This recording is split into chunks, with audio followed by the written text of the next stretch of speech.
The radical, fundamental principles of freedom, rational self-interest, and individual rights. This is the Yaron Brook Show. All right, everybody, welcome to Yaron Brook Show.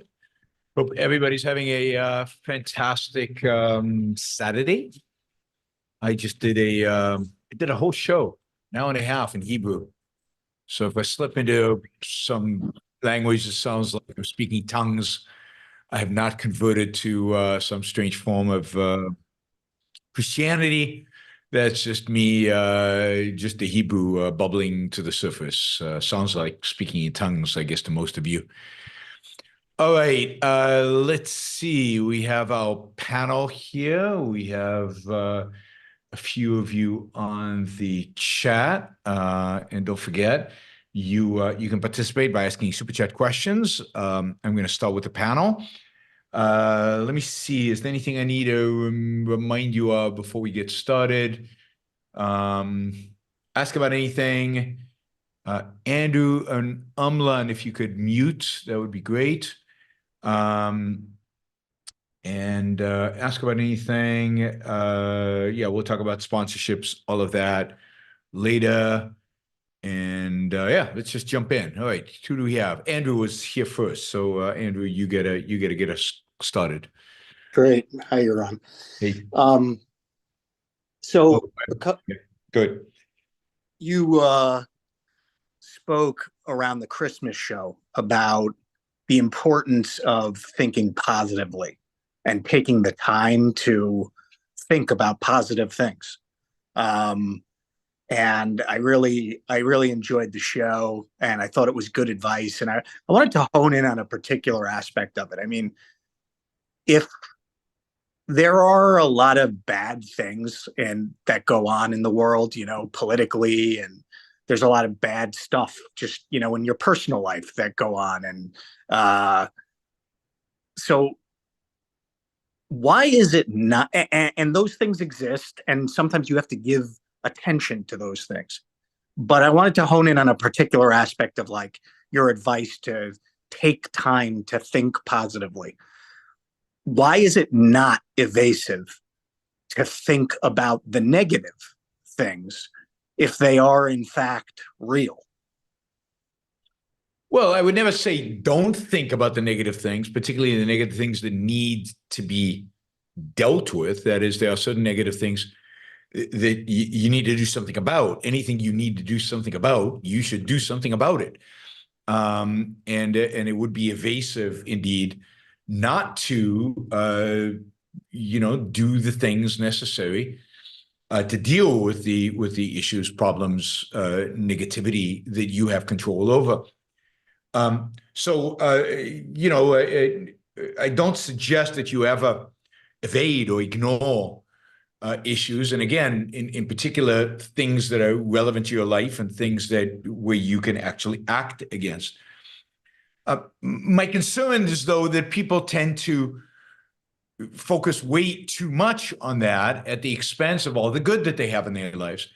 That is, we tend to take good stuff for granted and just accept that in the background and not focus on it. We tend to take the good people in our lives for granted and not let them know what we think and how we think about them and the value that they represent to ourselves. Because our focus is elsewhere and dealing with all the crap and dealing with all the problems and thinking about it constantly. And I think we undermine our own life. We undermine our own values by doing that. So it's not that I think we should evade the bad stuff, ignore it. We have to deal with it to the extent that you have to deal with because it's relevant to your living. But don't let the good stuff become background, become something you take for granted, something you don't invest in, something you don't give the appropriate attention to. Because I think I think that's unjust towards you and towards the people that you might be ignoring. And I think it's look, at the end of the day, do you think it's irrational? Yeah, I think it is irrational because At the end of the day, what sustains human life is the good stuff. At the end of the day, what sustains you is the work that you do, the career that you have, the friendships you have, the love relationships that you have, the things you enjoy doing. What sustains you is pleasure and good.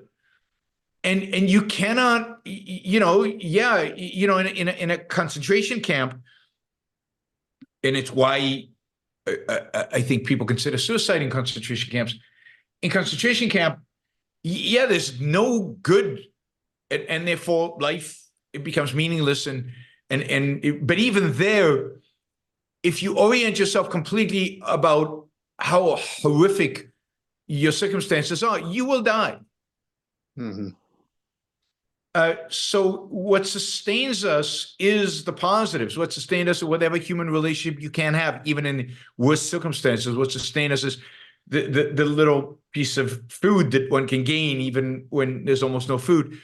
So that's true in a concentration camp, but it's like a gazillion times more true in actual life. What sustains us are the positive values that we achieve, that we attain, and you cannot lose focus on those, even as, you have to deal with some of the bad stuff. There's just no way around the necessity to deal with it. So, you deal with it, but don't let it become so overwhelming that there's no space for your mind to focus on the good stuff. That's really good. Good. I mean, think about what good is. Good is the life affirming. Good is the life sustaining. Good is that which supports human life. That's what you want to be. That's where you want to be most of your life. Now, yes, that which threatens you, evil, is out there, has to be dealt with because it's threatening you. But getting rid of a negative is not as good as positives. You have to do it, but you only have to do it so you can get to the positive. Life is about the positives. The point of life is the positive. Any thoughts about why people get so mired in the negative? Oh, I think because we live in a culture where people don't know what the positive is. They're uncomfortable with the positive. They're being taught not to be selfish. The ultimate positive is take care of yourself and pursue your values. And who are you to do that? I think people feel uncomfortable about pursuing positives too much. I think that the negative probably causes us to it kind of triggers kind of a demand for a response. So it gets priority, maybe even from an evolutionary perspective. You get kind of the warning, danger, do something. And people get a high from that and they sustain it. But I think it's primarily the lack of positive values and the lack of a real clarity around positive values and a real, people are not oriented that way. Ideologically, we're oriented towards the negative. We're oriented towards other people. We're oriented towards satisfying their needs. We're oriented towards thinking about what they're thinking. We're not oriented towards intellectually towards figuring out what's good for us and what are the good values we as individuals should pursue and how to make our lives as individuals better and all of those things. Thanks very much. All right, let's see. Ryan, you've got your hand up. Oh, you got to unmute yourself, though. Yeah, sorry about that. I don't mean to jump in line here, but my second question was basically going to be a lot of what Andrew just asked. And my question was based on, I think, I don't know when it was, sometime last year, ARI published a series of interviews with Marianne and Charles, is it Suarez? I don't know how to say the last name. Yeah. And what really stood out to me, it was a bunch of interviews on, their lives and interactions with Ayn Rand. And what really stood out to me is how much Ayn Rand valued just little things in life. like, chocolate. Like she had a favorite chocolate, and she liked fudge, and she liked the color, aqua, like blue green, and she just filled her life with that kind of stuff. And it's something I've been trying to do, and it really makes a difference in your life just to, start focusing on, even if it's just something little, it just sort of puts a smile on your face and helps you get through the rest of the day, kind of thing. I mean, absolutely. I mean, I emphasized when I did the Rules for Life series on, find those things that you have control over. You don't have control over politics. You don't have control over the weather. There are a lot of things you don't have control over. Certain things you do have control over.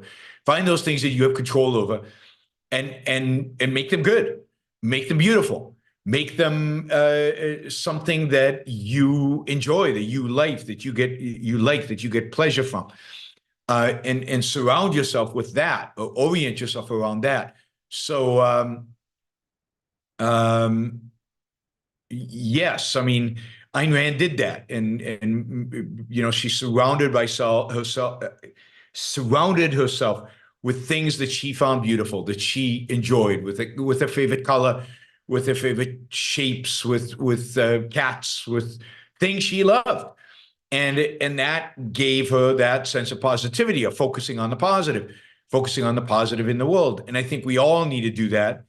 We need to do that in a variety of different things, different ways, different contexts. So Just to jump in, Yaron, I mean, it partly is what fascinates me about it is that, like, just for example, Ayn Rand's Ford Hall forums, every topic of her Ford Hall forum was negative. And I'm just very interested in the fact that, like, here's somebody who talked about the negative in a very intellectual way and focused on the negative, and yet this is a person who believed in the deepest level joy, in living on Earth and the joy that one gets from life. And, like, how did she maintain that perspective given that she was intellectually often focused on the negative? Well, partially is because she knew that intellectually she was fighting the evil, she was fighting the bad stuff. That her photo forums were a way for her to stand up to the bad guys and to the evil out there in the world. So I think that she maintains her positivity by knowing she's fighting for what's right. And so I think that's a big part of it. She, fighting the good fight is a way to stay positive, because you partially because you have the answers, and you exhibit that in the talks that you give, in the fight that you engage in. Yeah. All right. So which Ryan raised his hand before? I've got two Ryans here. That was me, Ryan B. And that, you can count that as my question. So okay. So I'm going to go to Ryan W. Hello. Hello. I have a question. A little over a week ago, I think I read a news story about the U.S. Navy engaging with a Houthi gunboat. Yep. And what I found interesting was that the news story, I think it explicitly stated that they did not neutralize the threat until they had been fired upon. Yep. And this made me very angry, Yep. I think for obvious reasons. And understanding your views on war theory and just war theory and how to properly fight wars, I was wondering your view on why we don't hear more objection to this from the military, or from people who were formerly in the military or actively in the military. You would think with social media the way it is, that people would be speaking up more about just how immoral this is. Well, because the military, including former military, this is ingrained in them. This is now standard operating practice. There is no opposition to this inside the military. Maybe among the grunts, what they're called, lower ranks, but among the leadership of the in the military, This is completely acceptable dogma. There is nobody to challenge it. And of course, it's all based on altruism. It's explicitly based on altruism. If you read Michael Waltz's Just War Theory, which is the primary book where this is taught out of at West Point, but it's in all the academies. I debated, wow, this is a long time ago, but I debated the chairman of the philosophy department at the Air Force Academy. We debated that the Air Force Academy is in Colorado Springs, but we debated at the University of Colorado in Boulder. God, it was the period where Amy Peikoff was teaching at the Air Force Academy, and Leonard Peikoff was living in Colorado Springs because he was in the audience. Anyway, I debated this philosopher, and he's the guy teaching the Air Force, right? He's the authority, and he was 100% aligned with Just War Theory. Sadly, they didn't videotape that debate. It would have been great to have that on videotape, but in those days, videotaping was really, really hard. But it was, yeah, I mean, this is what's taught. There is no alternative. Think about the generals that we admire from the last 20, 30 years, Petraeus, Mathis. These are generals that 100% believe in these ideas. Petraeus wrote a dissertation defending basically Just War Theory application to insurgencies. Mathis was a huge defender of this idea. You can't fire until you're fired upon. This is altruism through and through. And Americans think of this as some kind of, it's almost an honor thing about it. It always used to drive me crazy. If you watch a Western, I think I mentioned this before. If you watch a Western, the good guy has an opportunity to kill the bad guy, and he doesn't because he wants a fair fight. Like, I don't want a fair fight with the bad guy. I want him dead. Quicker the better. But Just War Theory requires a fair fight. It's called proportionality, right? If they shoot you with handguns, you're supposed to answer them back with handguns.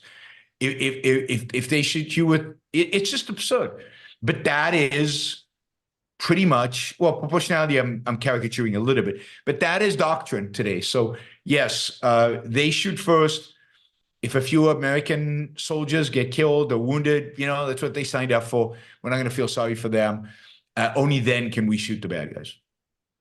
So do you think that,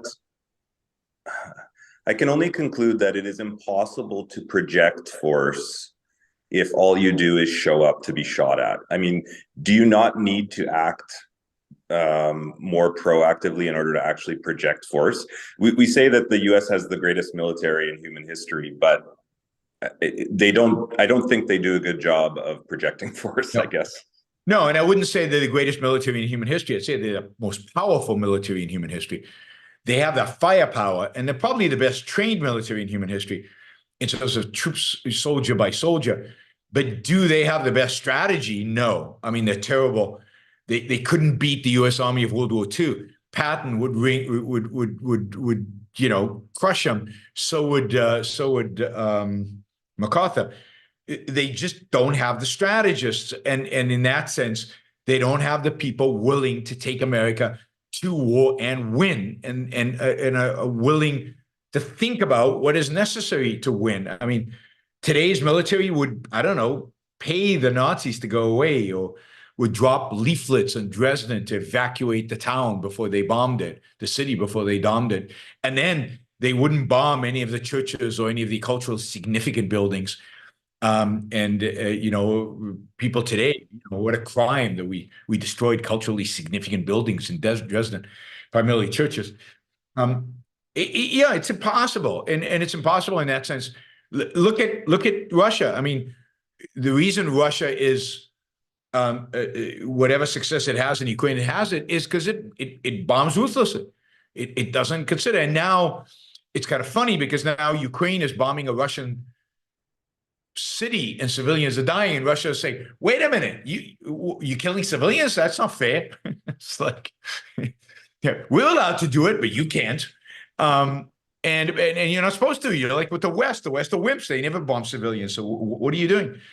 And of course, part of the horror the West has with Israel is that, relatively speaking, Israel is being ruthless. I don't think they're being ruthless enough. I don't, they're still telling people to evacuate. They're still dropping leaflets and stuff, but they're being much more ruthless than America was in its wars, has been in its wars more recently, and more ruthless than other Western countries. And the world is shocked by it. And to the extent that Israel might be successful, I still think it won't, but to the extent that it might be successful in this war in Gaza, it's going to be because Israel is ruthless, or to the extent that Israel is ruthless. But yes, I mean, it's sickening and pathetic. And when you talk to people like soldiers on the ground, like Marines who came back from Baghdad, they will tell you how horrible it was. They will say we went into the fight with our hands tied behind our backs, or with blindfolds on, or with all these limitations. I watched my friends, my comrades die next to me because of the rules of engagement. They know it, but the officers can't allow themselves to think it, because it goes against everything they've been taught. And it means if they think it, then they're not being moral. The only moral way to fight a war is to do it, in this self-sacrificial way. Thank you. It's like Han shot first in Star Wars. Remember that old debate? That's No, I'm not a Star Wars, whatever you want to call it. in the original release. Yeah. Han Solo killed the bad guy before the guy could shoot him. But in the re-releases, Lucas edited that so that it looked like the bad guy shot first. Really? Yeah. Wow. And yeah. That's amazing. And it's sickening. That's sickening. It's just Yeah. sickening. But that's, if you go back to the Westerns are like that. It has to be a fair fight. I mean, the evil guys never care about a fair fight, but the good guys always care about a fair fight. They want it to do a gunfight at dawn, and it's just pathetic. And it's at the end of the day egalitarianism. It's egalitarianism sneaking in.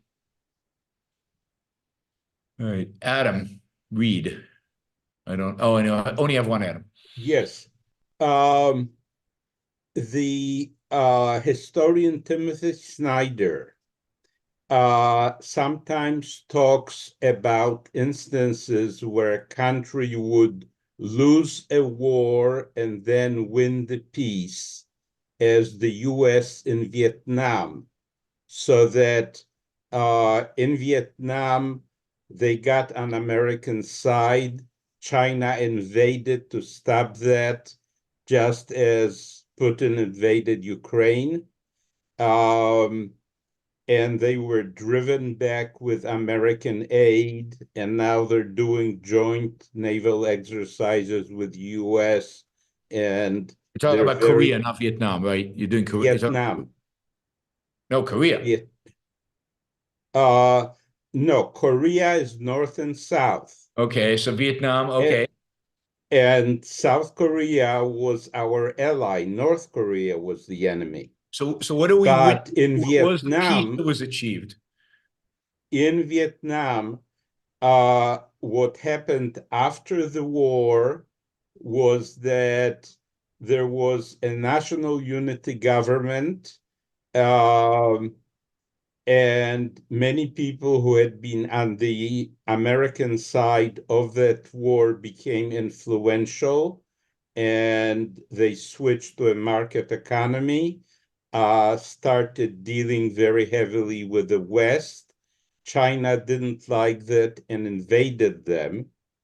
And they won the war against China with the aid of the United States, and they became an ally. And now the Vietnamese Navy does joint exercises with the US Navy. Essentially, we lost the war, but we won the peace. So I completely disagree with that interpretation.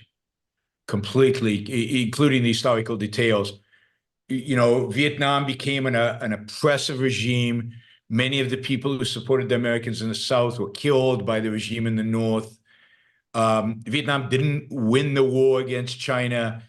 It granted a stalemate, which I guess was an achievement.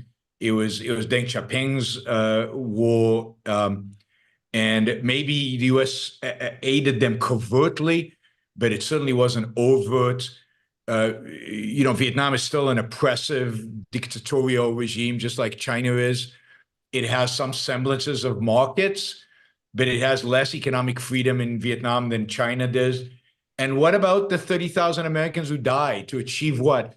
And indeed, before the Vietnam War, there was peace. That is, if the United States had never entered the Vietnam War, it could have still had a relationship with Vietnam. It could have still done everything that it was done afterwards with Vietnam. The North still would have won. It would have won maybe sooner and maybe differently without making fools of the Americans. No, I mean, I see it. Vietnam was a horrific loss for America, a loss I don't think it ever really recovered from. Vietnam would have been far better if the South had won, but the North was going to win, it appeared, given that the Americans wouldn't fight. And if America never entered the war, 30,000 Americans or 50,000 Americans, however many died, wouldn't have died. So everybody's better off. The Vietnamese are better off, because they're at the same place they are today, and the Americans are better off. So, and Vietnam never liberalized as much as China did, and that's why it's so much poorer than China is. It doesn't have anywhere near the capacity, the innovation, the progress that China has. So I disagree with Snyder. I agree with him a lot on Ukraine. Obviously, I disagree with him here on Vietnam. I don't believe that anything good was achieved by the United States losing in Vietnam. Okay, second part. He also cites as a textbook example of winning a war and losing the peace, the Israel 1967 war, the Six-Day War, where Israel didn't take advantage of its victory. And again, I don't understand that. I mean, Israel not only established a huge strategic buffer by taking the Sinai. So in the 1973 war, even though Egyptian troops made progress, they made progress in the Sinai that nobody cared about and didn't really affect Israeli life in Israel. And the Golan Heights protected Israel from the Syrians. Without the Golan Heights in 73, the Syrians would have been in Haifa and the Egyptians would have been in Tel Aviv. And without the 67 victory, the overwhelming victory, you wouldn't have gotten the peace of 1979, 1980 with Egypt. You wouldn't have got the peace with Jordan. Now, it is true that Israel never figured out how to deal with the Palestinians and how to win with regard to securing some kind of deal with the Palestinians. But that's a whole other story. There's no negatives to winning in 67. Without the win in 67, Israel probably doesn't exist today. Even if that war doesn't happen, it just doesn't exist because 73 would have wiped it out. So, yeah, I don't get it. But that's Snyder's. Let me go on. Good. Let me go on to the second part, which is that according to polls after October 7th, Israeli Arabs, or as some of them call themselves, Palestinian Israelis, have gotten over to the side of Israel. They're overwhelmingly in favor of Israel against Hamas. Yep. And what do you see happening after the current war, assuming Israel wins? Will Israel use the pro-Israel Israeli Arabs to administer the conquered territory, just as the US, for example, used German Americans in Germany to administer Germany after World War II. No, I don't think they will. I don't think the Arabs will want it, and I don't think Israel will do it. I mean, there are a lot of differences, partially geography.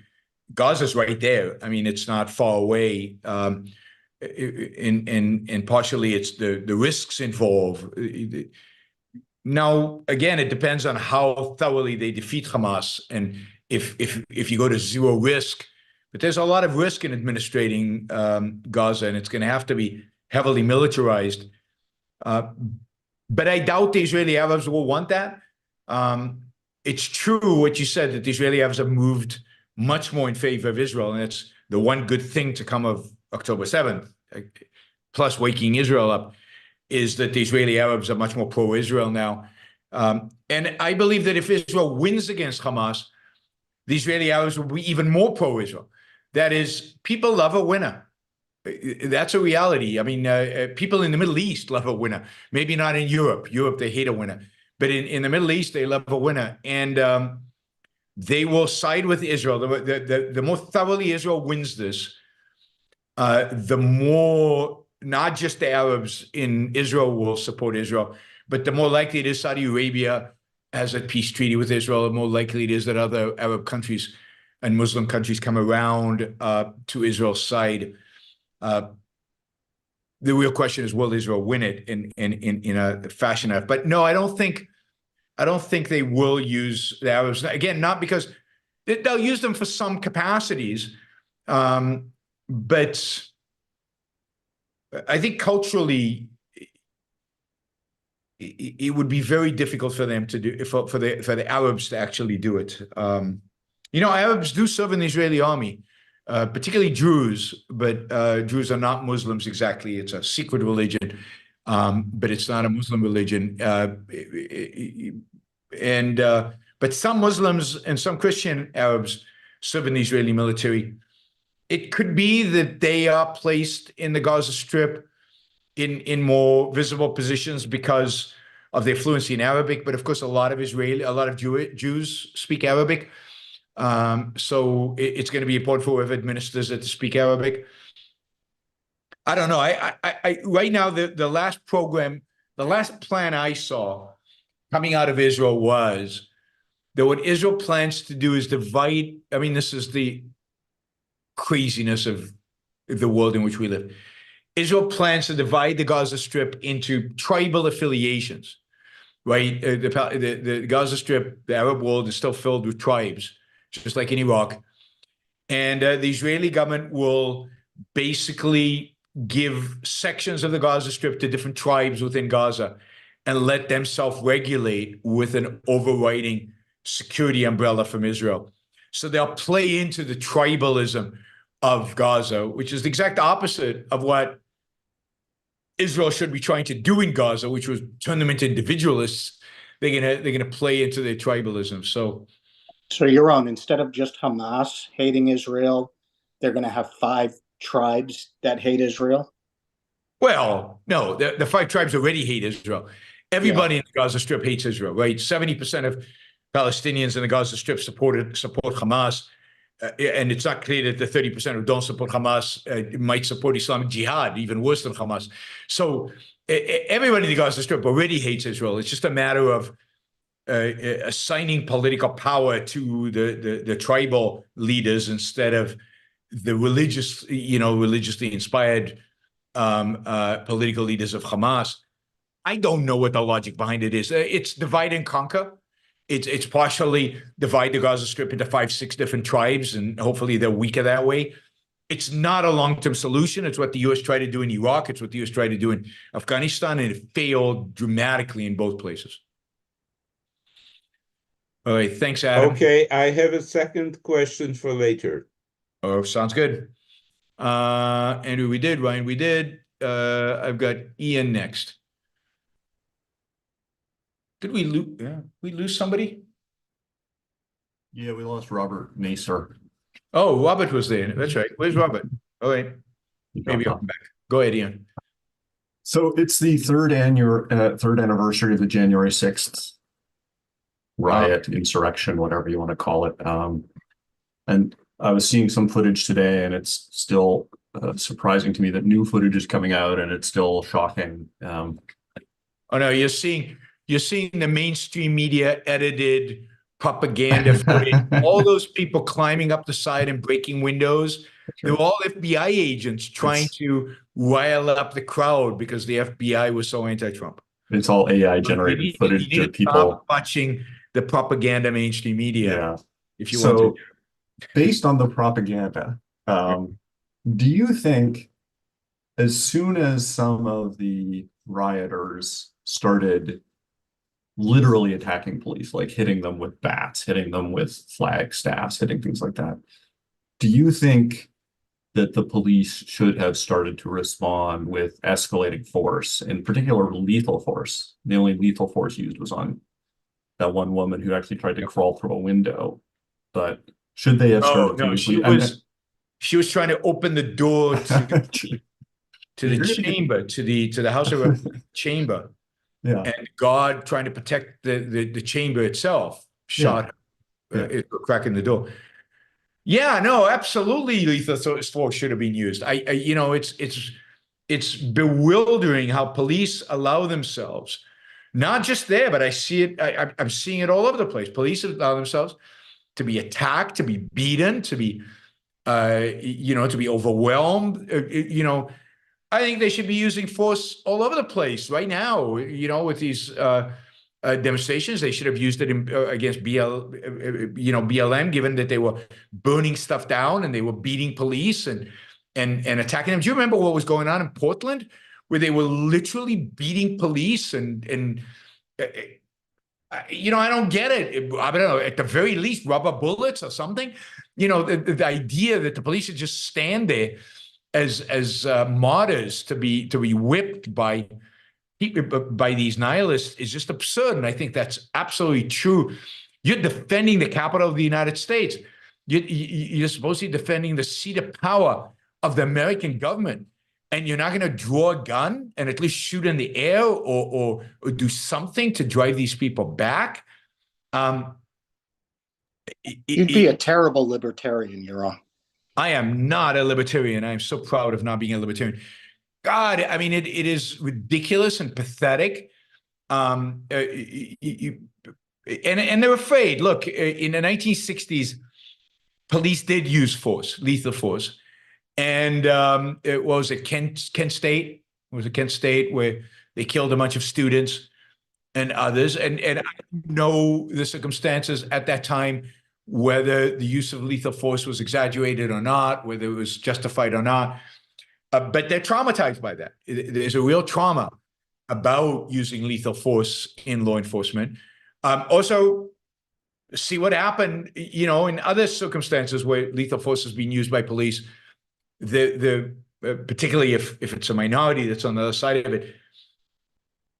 I don't know. I don't know how to explain it, but I do know how to explain it. It's altruism through and through, and it's again fear of lawsuits, fear of being called a racist. Although January 6th, that wouldn't have happened.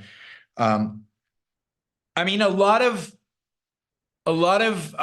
leftists argued that if the crowd, and I don't know if this is true or not, but it is something you could say, if the crowd was made up of a bunch of black rioters, lethal force would have been used. And it wasn't used because these were, quote, patriotic white Americans. And therefore but there wasn't a lot of lethal force used against BLM. So I think that it's just generally the case that the police don't use lethal force anymore. I've seen pictures where, like, the police were locked up in New York and they hid. The demonstrators were demonstrating, they were hiding. And again, didn't take out their guns, didn't shoot warning shots, didn't threaten, And what this is begging for is anarchy. It's rioting in the streets. It's the mob. It's mob rule. It's the mob gets away with anything. It's disgusting. It's despicable. And yeah, I'm not a good libertarian. So I do believe that rioters must be subdued. Rioting is a massive violation of the rights of the property owners whose property gets destroyed, of the people whose lives get disrupted, and the people who might die because they get caught up in the fire. I mean, think about, what was that kid's name who ended up shooting a couple of people in Wisconsin or something, right? And Kyle something.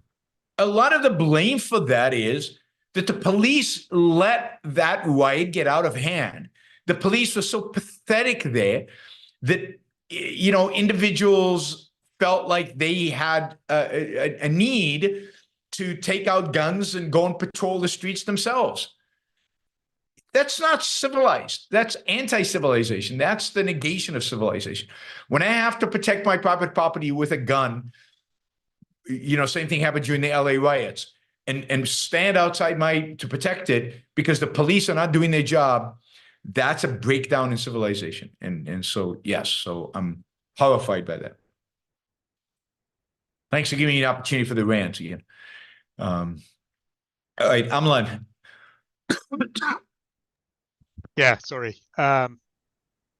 So sort of related to the topic we were talking earlier around rules of just my question is more around rules of engagement. Yep. And it's obviously a mess the way it is right now, and it's immoral. But what would be the morality of soldiers ignoring those rules? And in particular, does it matter if a soldier is a volunteer or a draftee? And now I'm with you, Yaron. Like, to me, draft is one of the most immoral things you can have. Yeah. But if it is what it is, like, let's take Israel today as an example. You know, I mean, these are soldiers who are largely draftees, but at the same time, I suspect a lot of them are also kind of, you know, they're fighting for what they believe in, and, you know, we may not say that that's completely correct, but, you know, like, to what extent can they morally ignore rules of engagement, and what would be the sort of the right thing there for soldiers to look at? Well, I do encourage you to read my article on Just War Theory, where I talk about this in great detail. Okay. But I think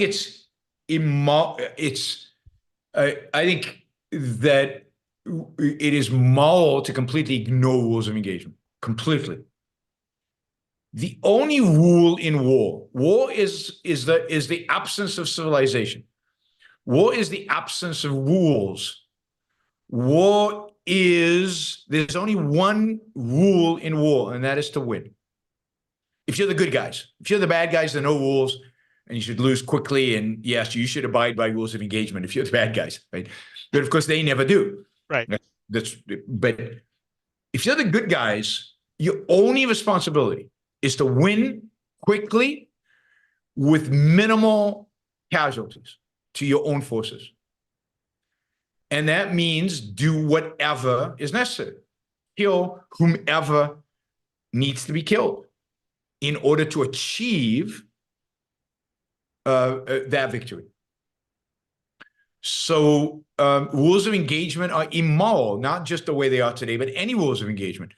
When you go into battle, you have to defeat the enemy, and you need to try to stay alive to do it.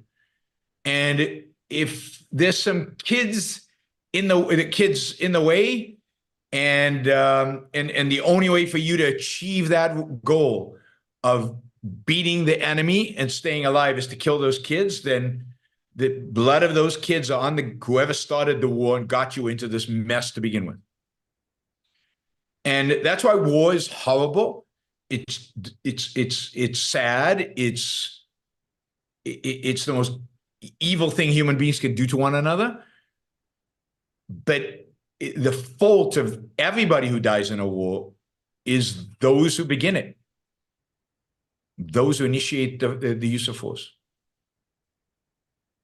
Right. So, because otherwise it's a sacrifice. If I say, yeah, I'm not going to shoot the enemy because the kid's in the way, I'm going to risk my life because the kid's in the way, then I'm placing the lives of the kids above my own, but not just above my own. I'm placing the lives of the kids above my responsibility to win. And if I don't win, then I'm risking all the population I'm defending, all my fellow soldiers, all of them are, basically being sacrificed. All of that is being sacrificed for the sake of what? Right.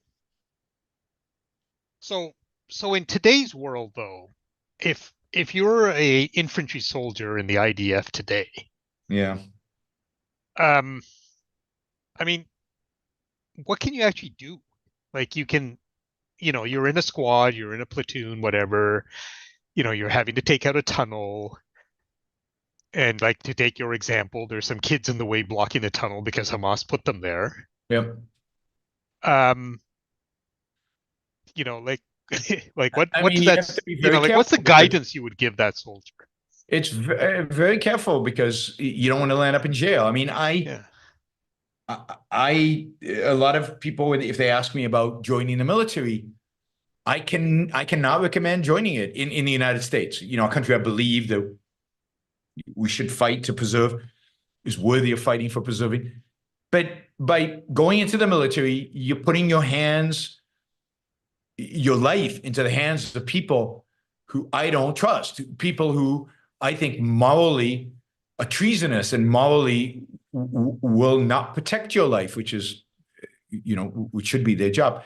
So it's very difficult. Now, what would I tell such a soldier?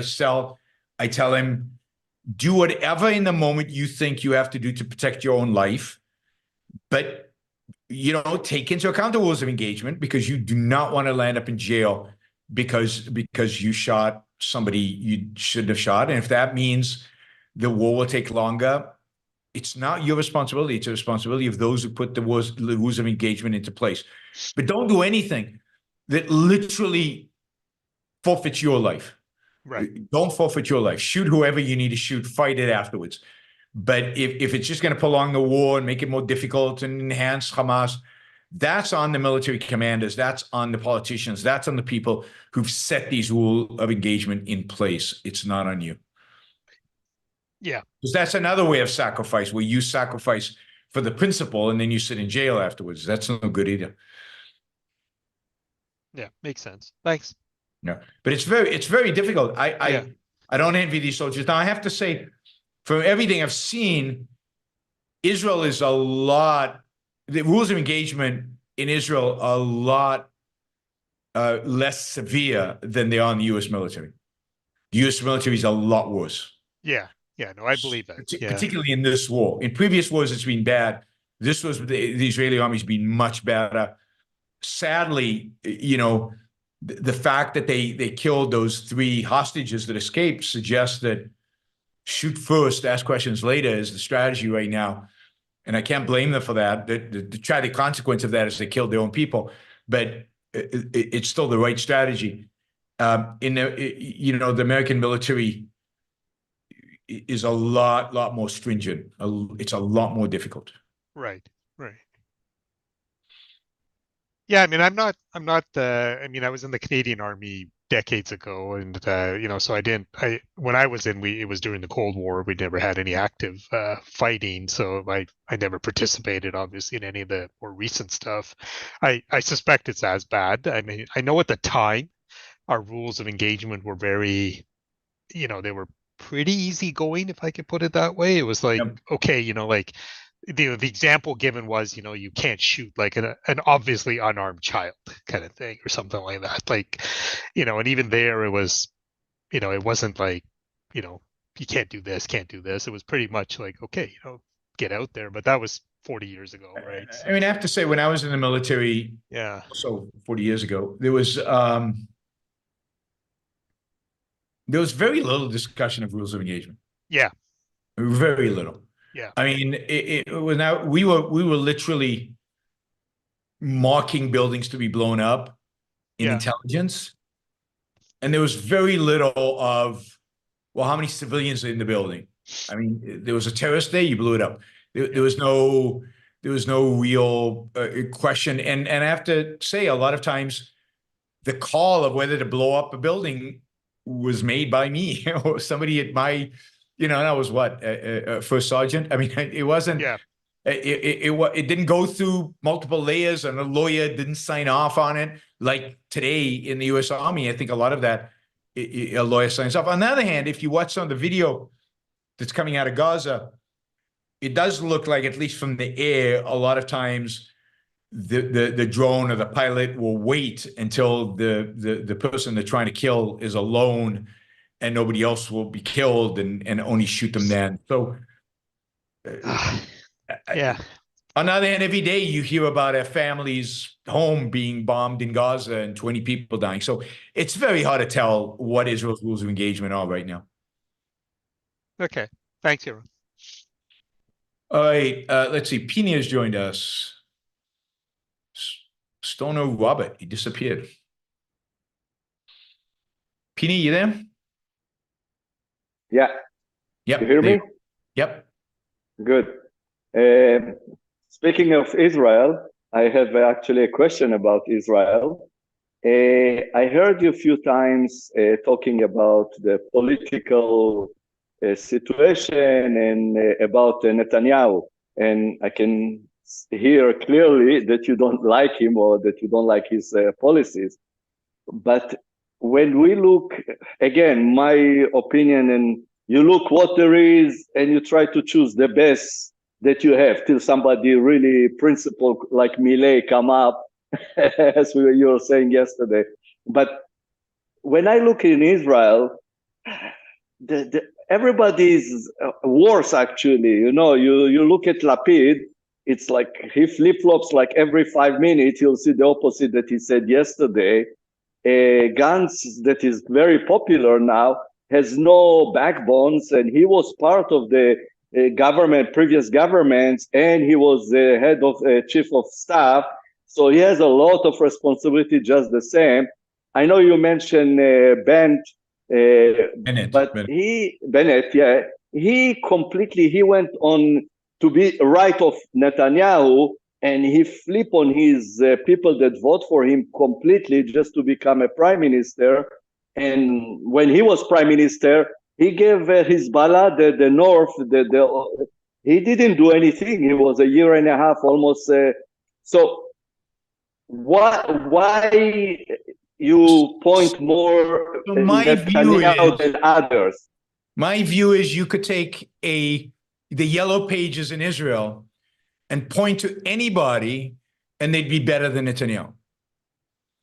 He has failed. He's been prime minister for 16 years. Now, I thought he was bad in 2000 after he was prime minister in 96, 97 or 97, 98. And he signed a deal with Yasser Arafat after he swore he would never deal with Arafat, after he wrote a book about never negotiating with terrorists. And he signed a deal with Arafat. I said, he's from my perspective, the guy is exactly how you described Lapid. Changes his mind, betrays you all the time, doesn't stick to anything. But then he's been prime minister for 16 years. Anybody with a shred of integrity on October 8th would have submitted his resignation as prime minister of Israel. He has failed in everything that he has done. Nothing he has done has gone well. As prime minister, he's done no liberalizing the economy. He did when he was finance minister, but nothing as prime minister. He fought 3 wars with Hamas, nothing. He fought 1 big war and 1 small war with Hezbollah, nothing. He gives a good speech in English, but he is a horrible, horrible prime minister, and I think a horrible human being. All he cares about is power. He has handed billions and billions and billions of dollars over to the ultra-Orthodox Jews who don't deserve a dime, who don't serve in the military, and who don't contribute anything to a productive country, and who corrupted intellectually. There's just no positives that Netanyahu have. None, zero. He gives a good speech in English. But what has he done in 16 years in power, the longest serving prime minister in the history of the state of Israel? What positive thing has he done? And now you say there's nobody better. Any of those people would be better. just because of Netanyahu's reputation. So I don't know who would be better, but we'll never discover who's better as long as, the Israeli people keep electing this power luster as prime minister. He needs, after October 7th, I mean, if he was Japanese, he would have committed harakiri, right? He would have committed suicide because he would have had some respect for himself. But this is 100% on Netanyahu. It's his fault. It's his policies that led to this. And the fact that this is to me, when Chamberlain finally discovered that Hitler wasn't the nice guy he thought he was, what did he do? He had the balls to resign and to hand things over to Churchill. When Netanyahu lost because Hamas wasn't the nice guys that he thought they were, what did he do? He declared himself Churchill because he's good at declaring stuff. But he should have resigned.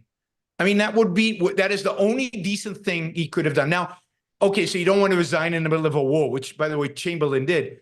So wait a couple of weeks and take responsibility and say sorry, say something. But no, he wants power. He thinks if he can win in Gaza, he might retain power in the future. I just can't imagine. Can't imagine supporting Netanyahu now. Put aside the alternative. I don't care who the alternative is. Anybody off the street in Israel at this point, given everything Netanyahu has done badly, would be better than Netanyahu. Yeah, I'm not saying that I'm not saying he's ideal. And I think he definitely needs to take responsibility. That was without question. I do agree. I do think that it has to be after the war, not in the middle of a war. He should take responsibility He can do it now. But on the other hand, he has a government right now that's functioning as a war cabinet. Would function as a war cabinet without him. He should leave now. If he had any dignity, if he had any integrity, he would leave now. But realistically, I don't think whether Netanyahu or somebody else couldn't go what they're doing now in Gaza after Hamas. The US would have never let them do anything like that if it's not for October 7.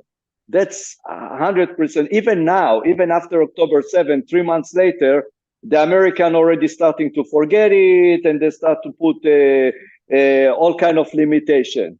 You remember what Golda Meir told Henry Kissinger when he said, "But all those soldiers are gonna starve and they're gonna die of." She said them, and she hung up the phone on him. She hung up the phone on Henry Kissinger.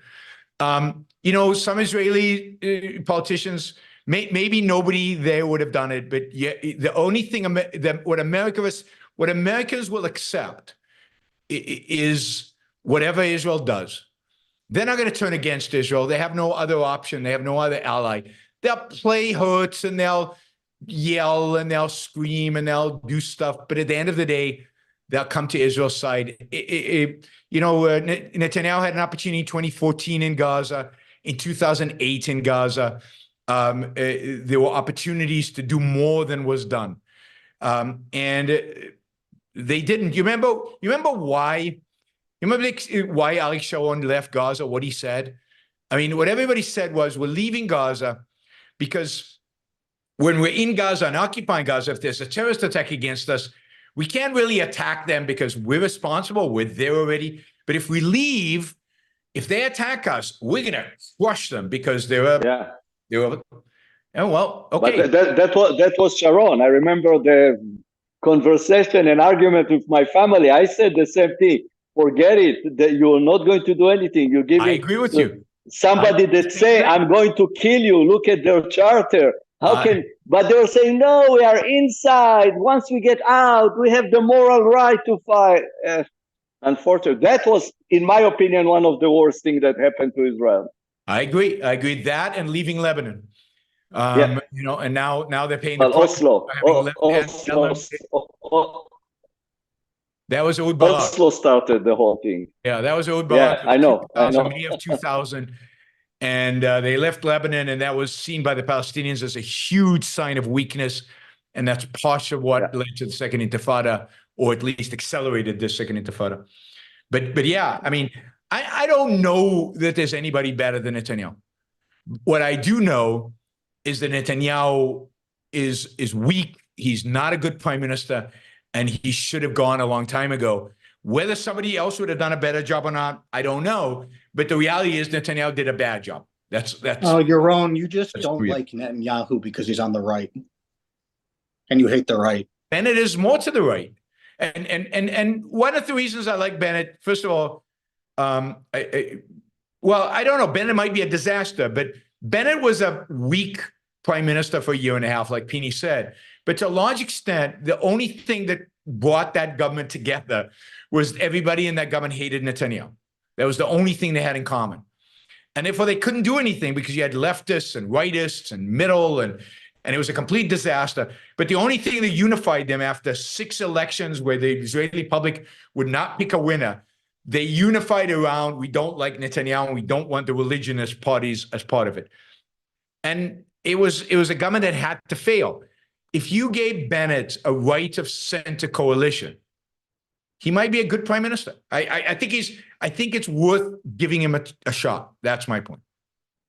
I would vote for him to give him a shot. Would he be better? I don't know. But at least let's try something new, because Netanyahu is a loser.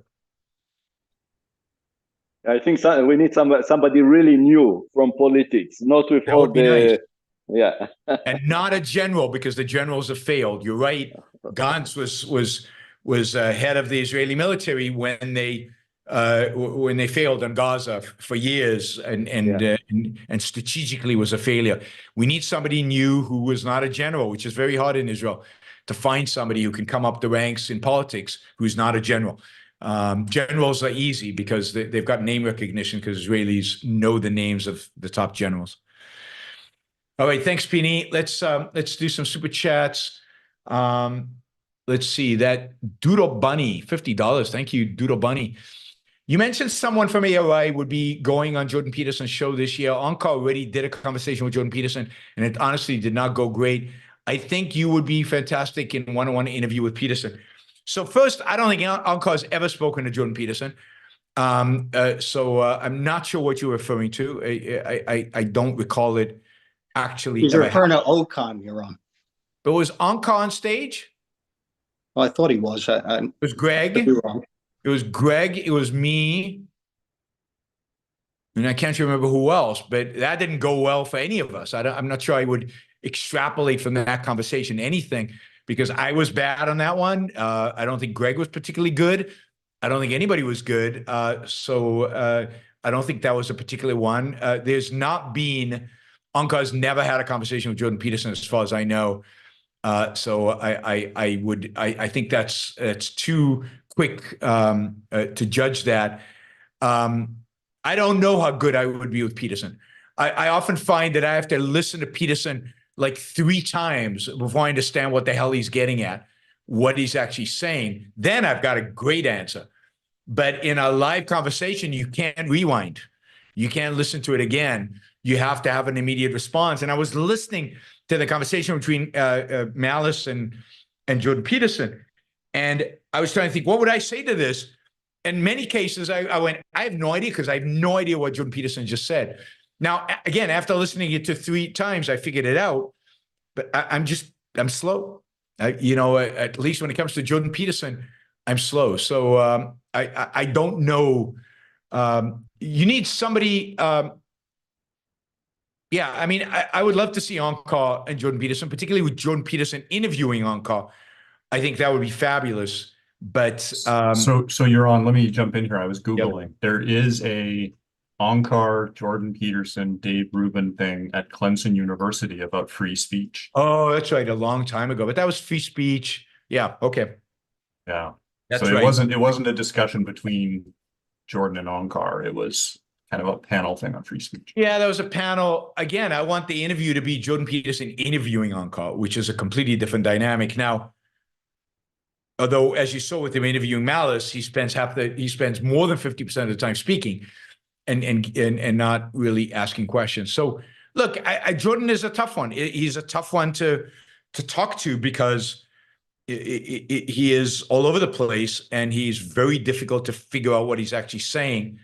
And he uses a lot of psychological terms. I'm not sure I'd be good. But, let's see that Jordan even agreed to have anybody. But yes, that's right. There was that conversation. I can't remember how well it went or badly it went. Thanks, Ian, for correcting me. And sorry, Doodle Bunny, for forgetting that. John says, nowadays responding to aggression is called escalating the conflict. Yes, I mean, our Secretary of our State Department, what's it called? The Secretary of State, Blinken, is on a groveling tour of the Middle East right now. He's touring Middle East capitals and groveling before their dictators, asking them not to escalate the conflict because America does not want war. I want war. I want the conflict in the Middle East to escalate. I want it to get a lot worse because the only way it's going to get better in the long run is if it gets worse in the short run. And what I mean there is Iran needs to be dealt with, and the United States is really the only one in a position to do it properly. And it's time that happened. It's time that happened. All right, Hopper Campbell, you said yesterday evasion doesn't come from anywhere. Evasion just is. But that seems ridiculous. People are clearly afraid of certain facts of reality. Fear is the cause of evasion. Why are they afraid? Because they have poor character. God, I mean, that reverses everything, right? Why do they have poor character? Because they evaded. Where does their poor character come from? So no, the fundamental choice in life is not driven by an emotion. It is a fundamental choice. It is an initial choice. It is a pure choice. And that is the choice to think or not to think. And the choice not to think is a choice to evade. It's a choice not to think. And if you choose not to think, then you develop a bad character. And if you choose not to think, you become fearful because the world is unknowable to you. And that reinforces the unthinking, and it reinforces the evasion and the incentive to evade. But it cannot be the starting point. The starting point is never an emotion. And the starting point is not character. Character is something you develop. Why do you have bad character? Because you made choices that led you to have bad character. And the fundamental choice that you make to have bad character is not to think. That's what free will means. Free will does not mean I'm raising my hand right now.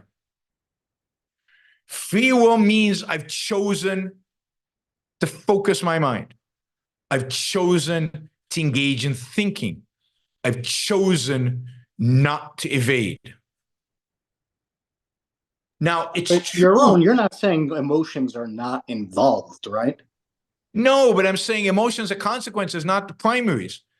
And so, yes, once you develop a bad character, once you convince yourself you can't handle the world, you feel afraid, and that fear is going to increase the motivation to evade and not to think.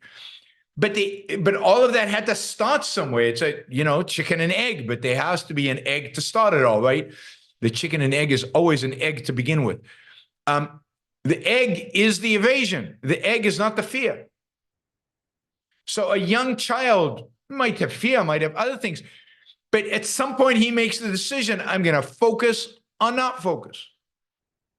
And if he chooses not to focus, he's only going to feel more fear over time. And if he chooses to focus, he can overcome his fear. That's the source of the bad character, the good character, and that's the source of his adult evasion. And again, that choice is made all the time. You can change. You can choose to focus, but you have to choose it. And by the time you're an adult, sure, there are lots of emotions involved, but the emotions are not the determining factor. So I don't buy it. And again, you have to ask where the fear came from, and you have to ask where the bad character came from. And only the bad character comes from lack of thinking, which means evasion. All right, Ali, in interview with Vivek, he mentioned he is vegetarian. Who is vegetarian? Vivek? And it is immoral to eat meat. I felt shocked because how are you going to rule over people? I guess it is Vivek. How are you going to rule over people who you think are immoral? Also, human existence by itself results directly in killing other species. Yeah, of course. I mean, we are carnivores.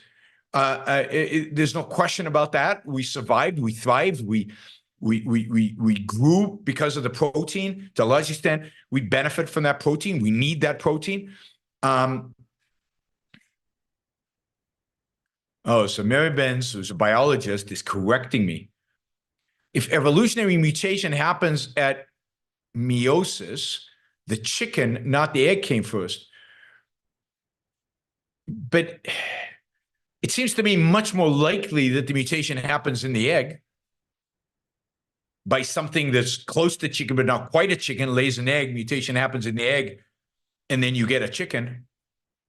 But maybe I'm not getting evolution somewhere right, but that seems to me to make sense. But Mary Benz is the biologist, not me. So, so I agree with you, Ali. I think it's ridiculous to not just be a vegetarian, but to think it's immoral to eat meat. That to me is. But he is a Hindu. Isn't that a religious tenet of Hinduism? They don't eat cows. They eat some meat though, or they don't eat meat at all. Anyway, yes, the bottom line is I completely agree with you. All right, so you're gonna have to explain meiosis to me, Mary Benz, because I guess I don't understand it.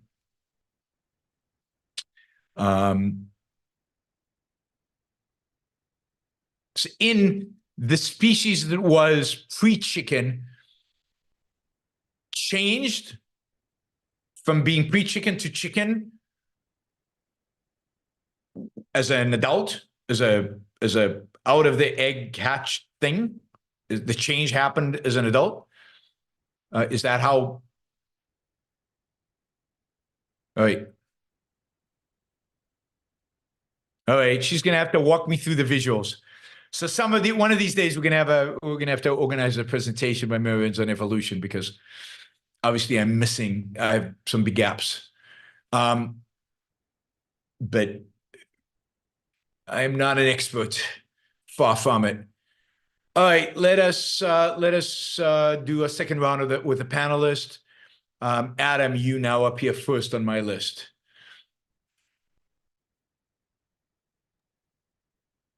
Yes.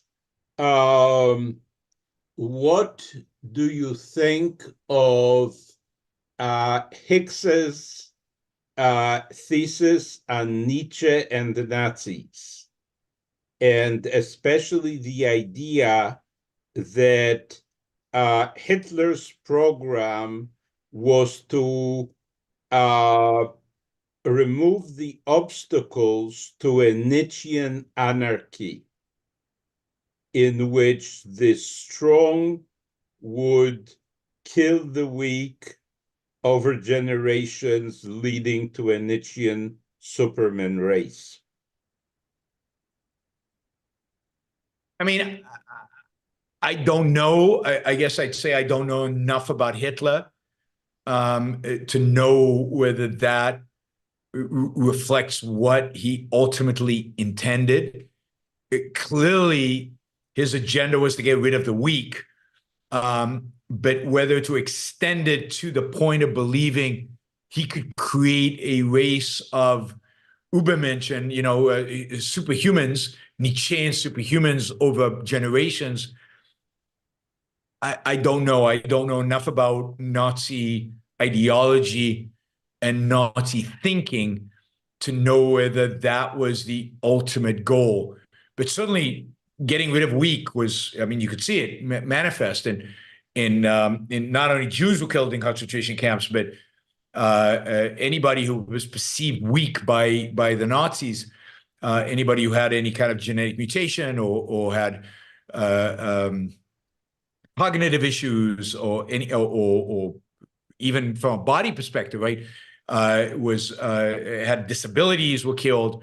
So, yeah, I mean, it seems like that is not an unreasonable assumption, but one would have to know a lot more about what the Nazis wrote and believed in explicitly to be able to make that connection explicitly. And I don't know enough about it. I haven't read Goebbels. I haven't read enough Hitler and the rest of the Nazi ideologues.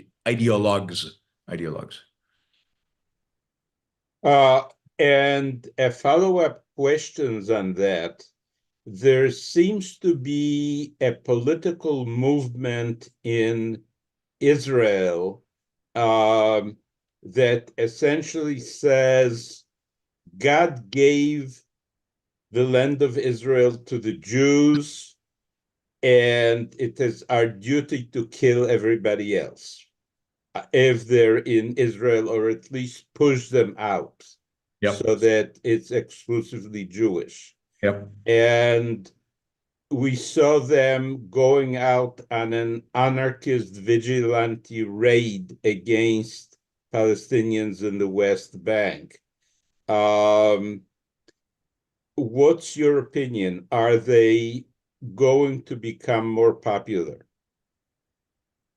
I don't know, but I wouldn't be surprised if they became more popular. One of Netanyahu's sins is legitimizing them and giving them a lot more political power, and if you will,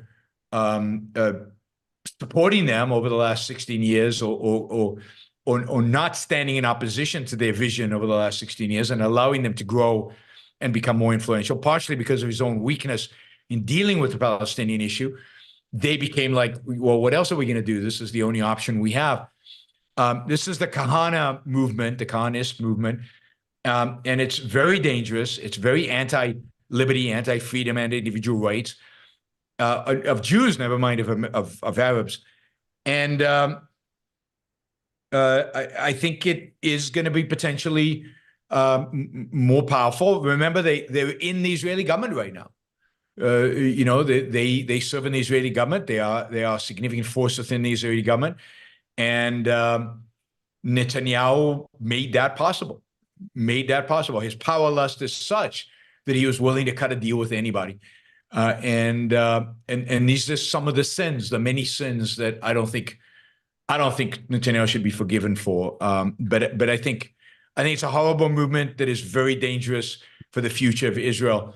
Makes Israel good is its secularism, its Western ideas, its respect for the individual and his rights. And these people are Jewish racists, to the extent you can apply racism to Judaism, but that's what they are. Now, what I see is that the most prominent Israeli in the world is an Israeli Arab, Johnny Srouji, who is the technology guy at Apple.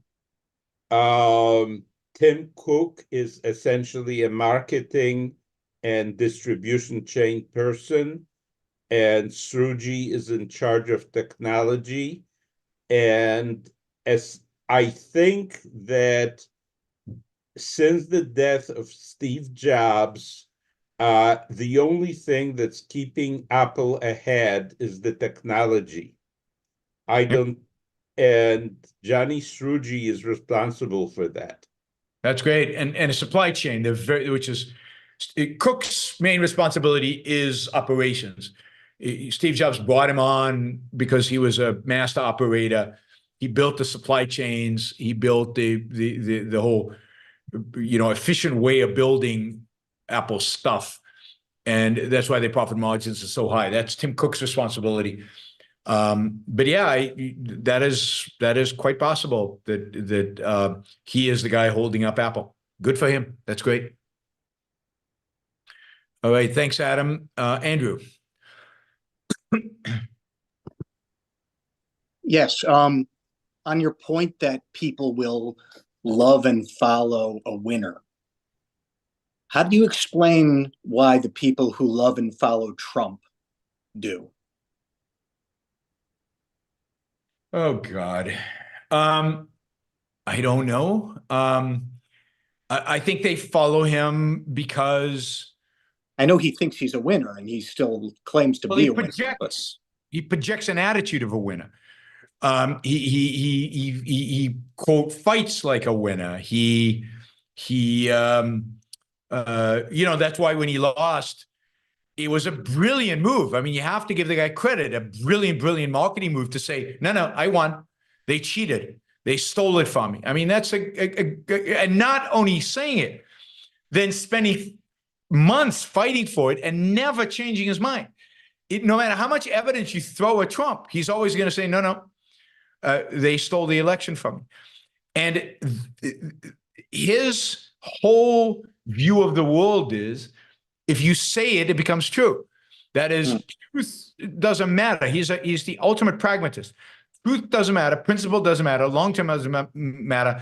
If I say it, if it works, quote, works, then it's true. And that's all that matters. Does it work or doesn't it? Why do people love Trump? Because I don't know why they do. Because he's willing to break everything. Because he has a nihilistic streak. And he hates the right people. He hates the left, which a significant number of Americans have convinced themselves is the ultimate enemy of everything. And he is willing to do anything in order to defeat the left. And there's a significant number of Americans that's all they care about. That's the only thing they care about. That's winning to them. But it's not about leftism. Because if Trump tomorrow advocated for some woke policy, all his supporters would advocate for that woke policy. That is, it's not about any particular opinion. It's not about a stand. It's not about a view of the world. It's about those guys are evil. And they don't even know why they're evil. They don't care why they're evil.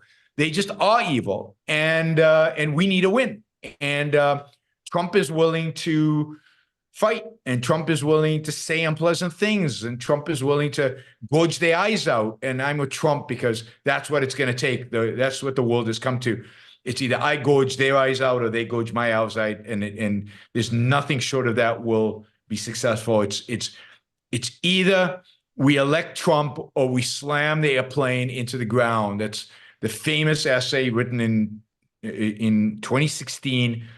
When they Flight 93, which basically said Trump is despicable, but he is the only thing preventing the airplane from crashing into the ground, so we have to elect him. That's the mentality. The world will end if Trump loses. And if you have that mentality, then you're going to fight for the world.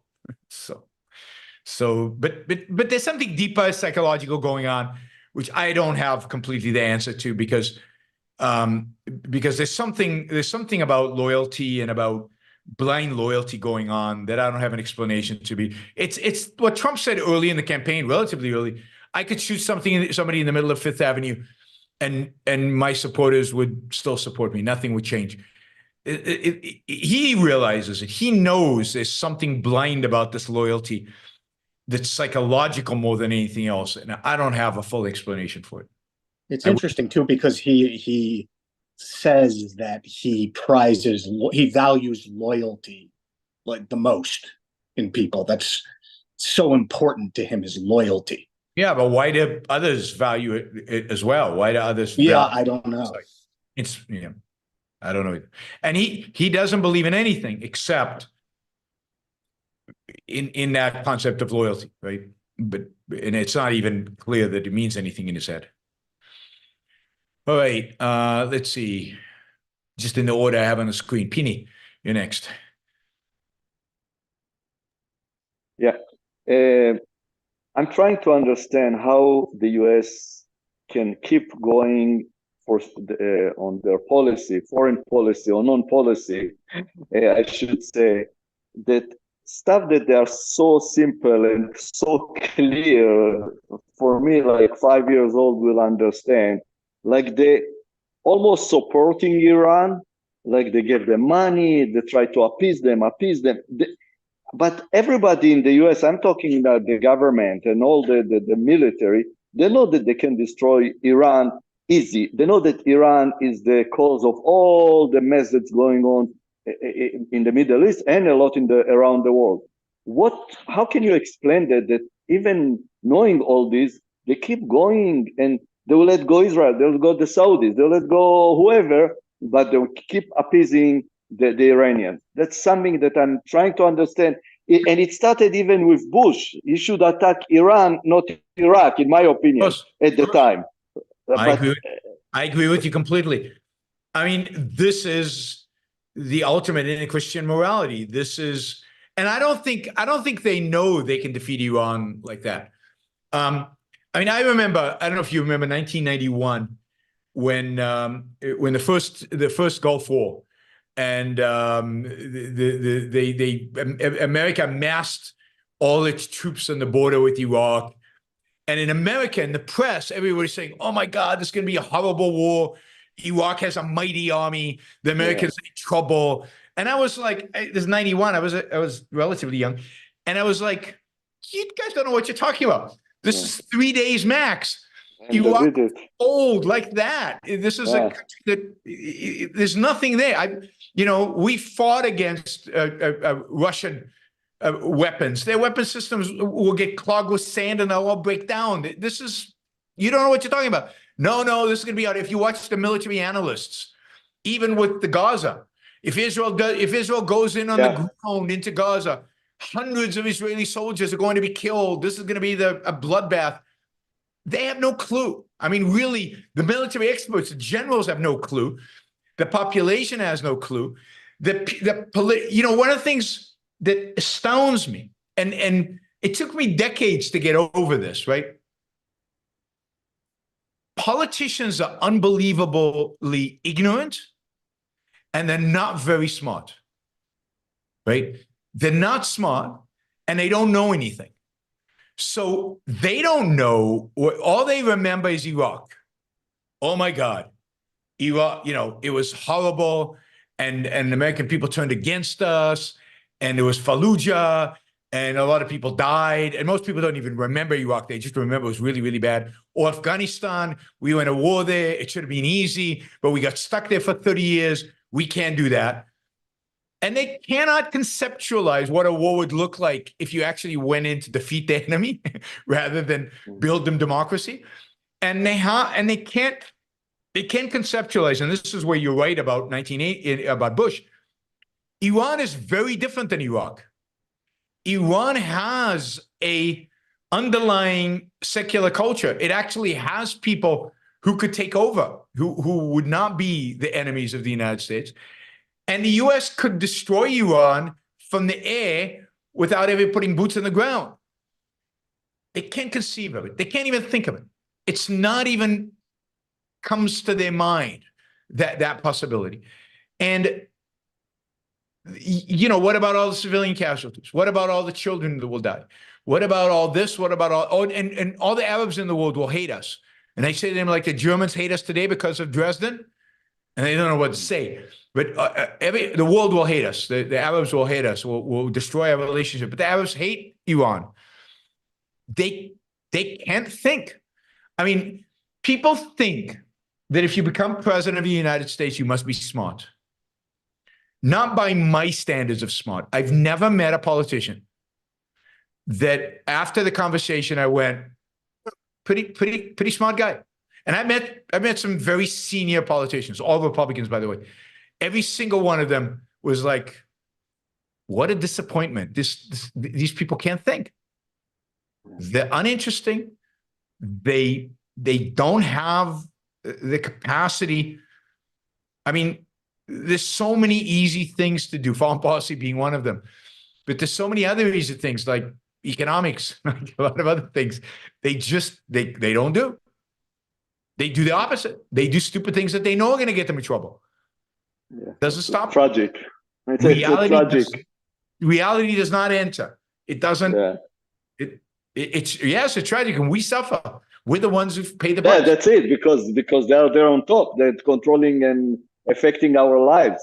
I mean, Milei in Argentina, in the first week, did more than any Republican president ever to liberate his country. And he's just in his first week. Doesn't even, they do nothing. Yeah. So, and it's not that hard. What Milei did is like obvious. It's like simple stuff. It's not even like a Keynesian economist would disagree too much. But in America, you don't do it. You can't do it. Yeah. And it's true at the local government level as well. You see the same thing, local government. They do the stupidest thing and the simplest thing that would help, like the problem of lack of housing or the problem of high housing costs and stuff like that. Build more houses. Just Yeah. You don't have to build it. Release land, regulation. Yeah. Just easy. It's easy. Yeah. And it's not controversial.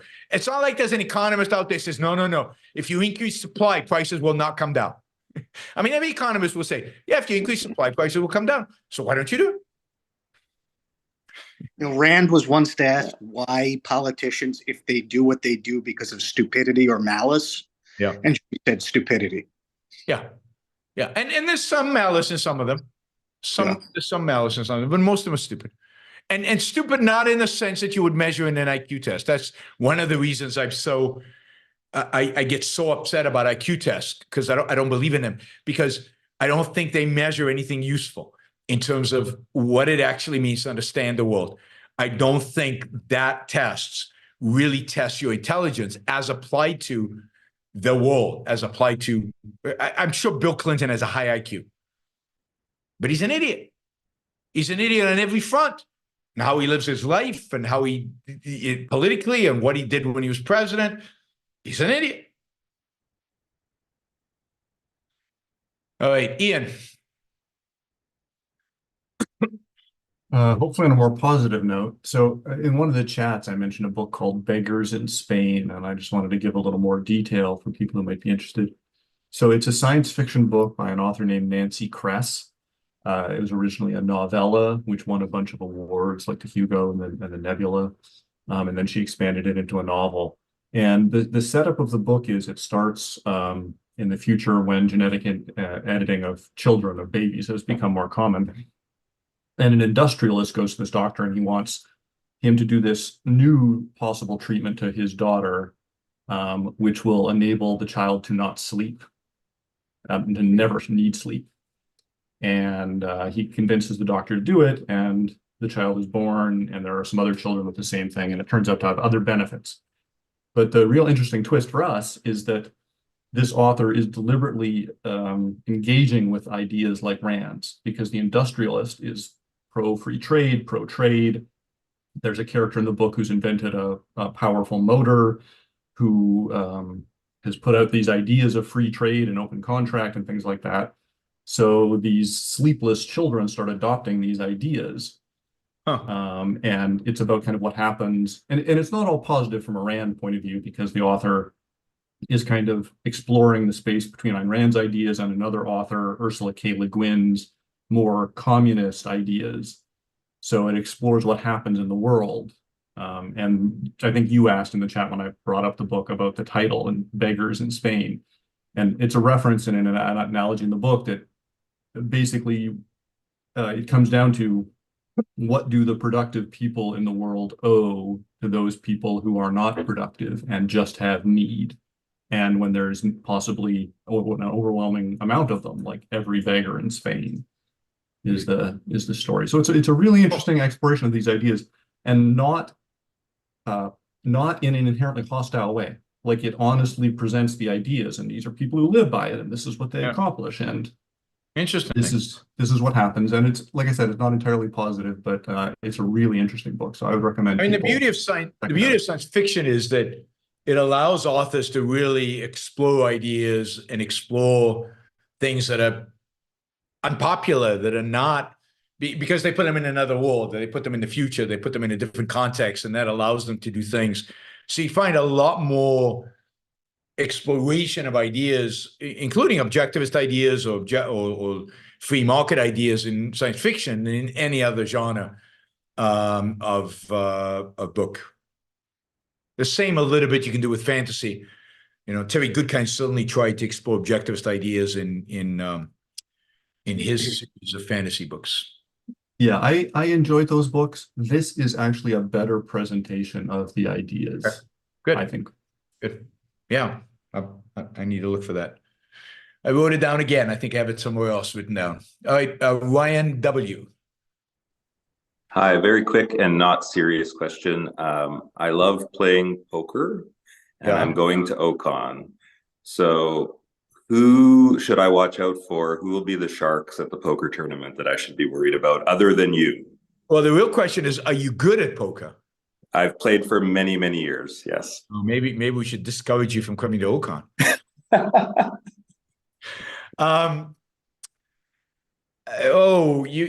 I mean, there are a bunch of them. There are a bunch of sharks there. You've got to watch out for the Seglers. Father and son team. They're both really, really good, experienced poker players. And you gotta watch out for them. They've done. I think the son won the first year we had the tournament. He won the tournament. I can't remember how far he got in this last year, the third one. He was definitely in the final table, but I can't remember how far he got. So he's been really good. But there are a lot of good players. I mean, but I'm a terrible poker player. I mean, I really am bad.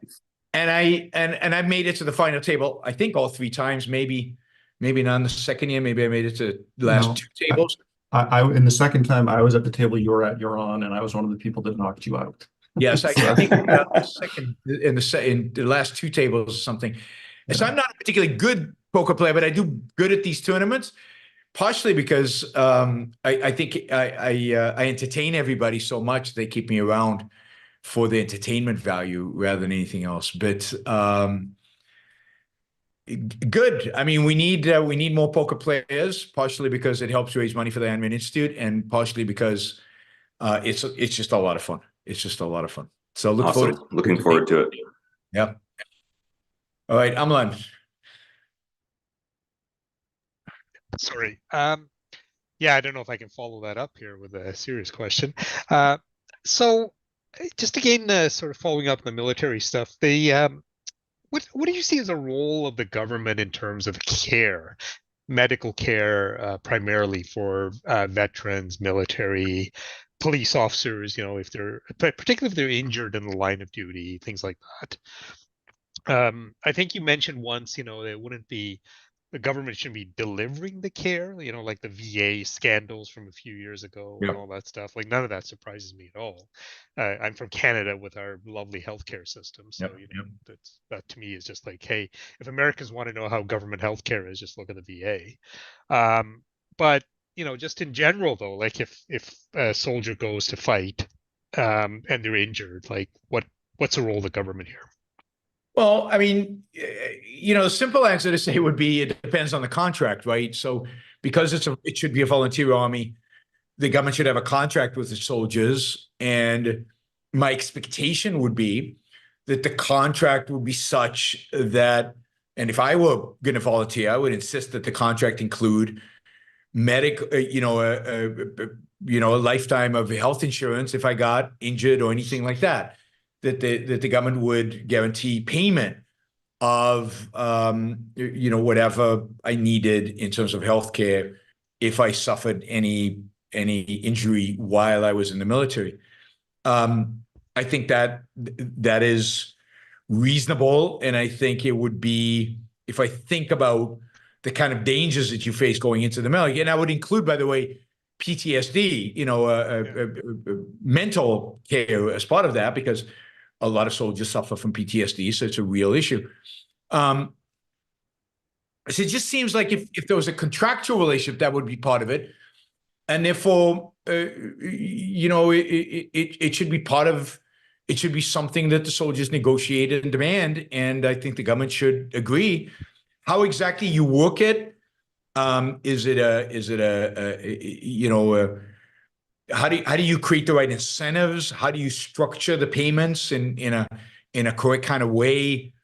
I'd have to think it through. But yes, any injury that you suffer, healthcare should be provided to you for life, paid for by the government.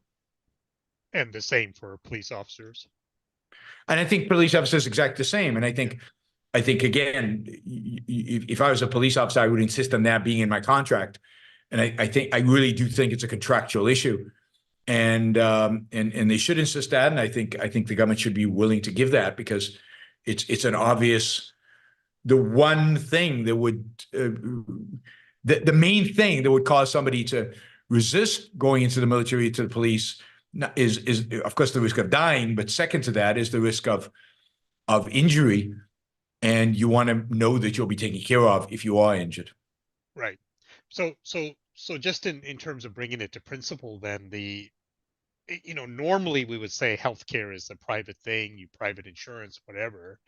But given the nature of this, it's going to be very hard to get private insurance to say, okay, we'll cover you to go fight in the tunnels of Gaza, right? I mean, that's. Yeah, the government just pays the cost, and then after the fact, they would cover everything that resulted from the pre-existing condition, right? And they would probably give you some kind of voucher to buy insurance for the rest. Right. Okay. Thanks. And one of the things that people don't realize is there's no reason in a free market you couldn't get insurance for everything other than the pre-existing condition. And of course, even with the pre-existing condition, there are all kinds of ways in which you can secure insurance.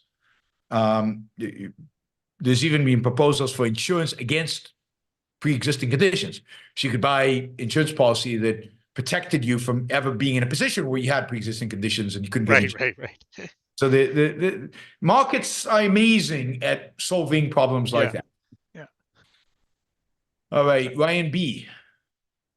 Yeah, I missed last month's call. It was my birthday, and I just sort of forgot about it. But I wasn't doing anything at the time. It just slipped my mind. But in honor of me turning 46 years old and it being around the Thanksgiving holiday, I was just going to take the opportunity to thank you and a bunch of other people in the Objectivist community for all the content you guys are putting out. You guys are killing it.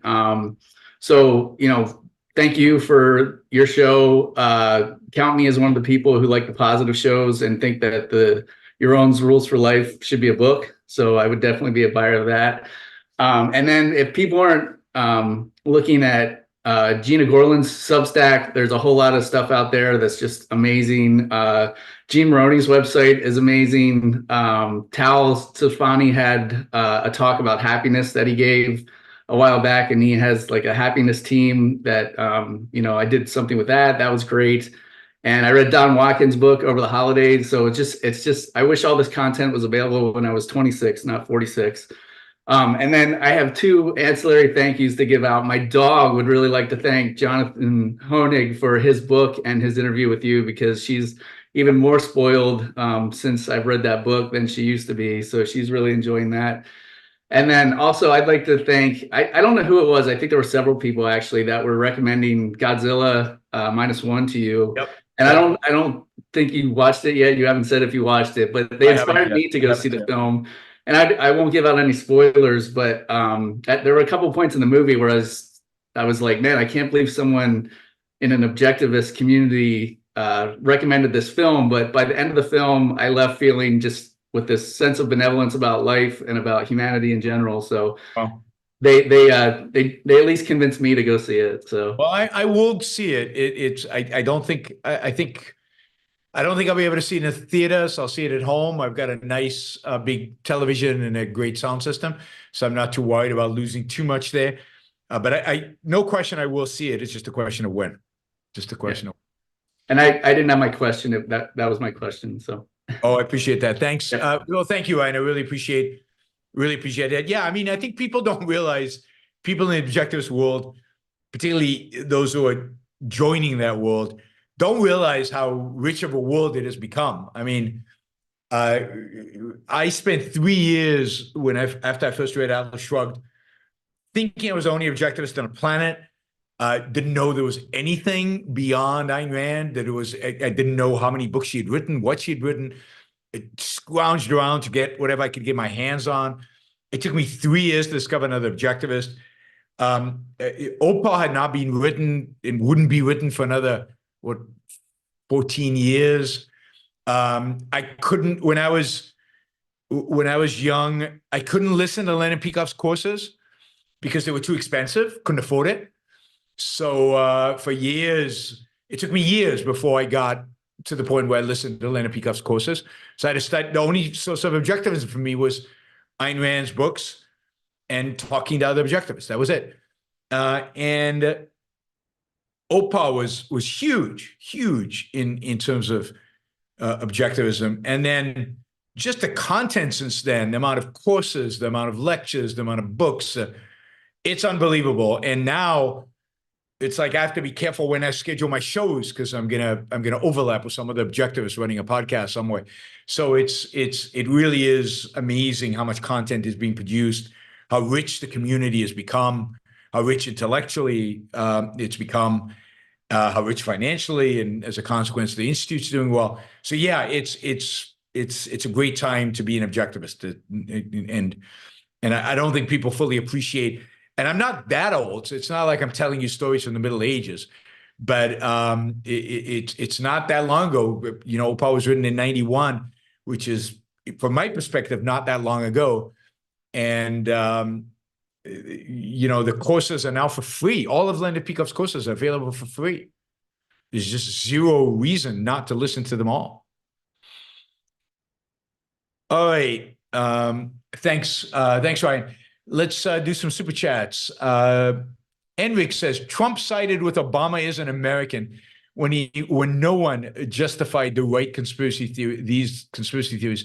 Trump continues to go along with any idea on the far right. The right sees Trump as the only one that consistently has their back. Yeah, I mean the wacky right, but he gets so much support from the non-wacky right. That's what's stunning. The stunning is the support he gets from the non-conspiratorial right, from kind of the normal people on the right. So that is what, you know, is surprises, particularly when they have a choice right now of others, and it doesn't have to be Trump. Yes, I mean, he will support anything that will get him attention. And he supported the Obama thing because it got him attention. And it helped him launch his presidential campaign in a bizarre way. You would think it would have undermined his ability to launch a presidential campaign, but it did the exact opposite. Adherent of Lady Columbia. All right, that's quite a name. I have no idea what it means. Yaron, why are so many scientists deterministic, especially in regards of genes? I understand there is a relation, but they seem to devolve all agency. I think because scientists are convinced, and I don't know why, scientists are convinced that there has to be a material explanation from every phenomenon in the world, and that material explanation should at least be understandable to them. That is, that it has to be understandable within the knowledge of all the laws of physics that we have today. That everything is physics at the end of the day, and that we know enough physics to be able to at least speculate about everything. And since there's no physics that can explain free will, they can't integrate it, and therefore they abandon it. And it's the same reason why they're so afraid of AI, since it's all physics. And therefore, the human intelligence is just a function of the number of iterations, number of processes that happen. Then, of course, a computer with more connections and more processing power than the human brain will be created, and therefore it'll be smarter. And if human consciousness is just a product of electrons zipping around, then the computer will be conscious and therefore it will kill us all. Now, none of that makes sense. No, none of that necessitates the next. But that's the kind of thinking that they have. It's a purely materialistic, and it ignores the existence of consciousness, which at best you can say we don't understand. From a science perspective, we don't understand. It's an emergent property of something, but we don't know how it's emergent, and we certainly don't understand from a physics perspective free will. So what? Lots of things we don't understand, even within physics. And lots of things we didn't understand before Newton was not an excuse to say they didn't exist just because we didn't understand them. Gravity, for example. That Doodle Bunny, as much as it's frustrating to hear Peterson and Malice butcher Rand's ideas, it's so cool to see some of the most powerful intellectuals out there seriously grappling with her ideas. Yes, it is. It is. Remember that that's true since she came up with these ideas. I mean, Buckley, Hitchens, a lot of these intellectuals early on, I think even Chomsky, who grappled with Ayn Rand's ideas at some point or another. It was hard to ignore. Liam says, as I watch some of your debates at Soho Forum, you can tell Gene Epstein gets annoyed when you keep winning. Well, he's always on the other side of the issue, at least normally. And he's the only one who beat me at Soho Forum. So, but yes, I think he would like me to lose. But that's okay. He treats me well, and hopefully he'll keep inviting me to do those debates. Clark says, when I read other philosophers and intellectual commentators on the human condition, their analysis seemed so superficial and incomplete compared to Ayn Rand's. She truly was a specimen. Yeah, I mean, she was. And to me, a lot of the other philosophers and intellectual commentaries were incomprehensible,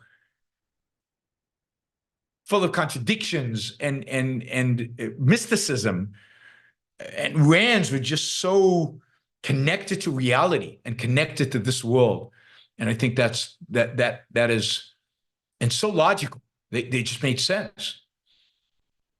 Michael, will Joe Biden end up pardoning Hunter Biden if he faces prison again? God, I don't know. I don't think so. But, it depends if he wins or loses, right? If he loses, he'll certainly pardon him before he leaves office.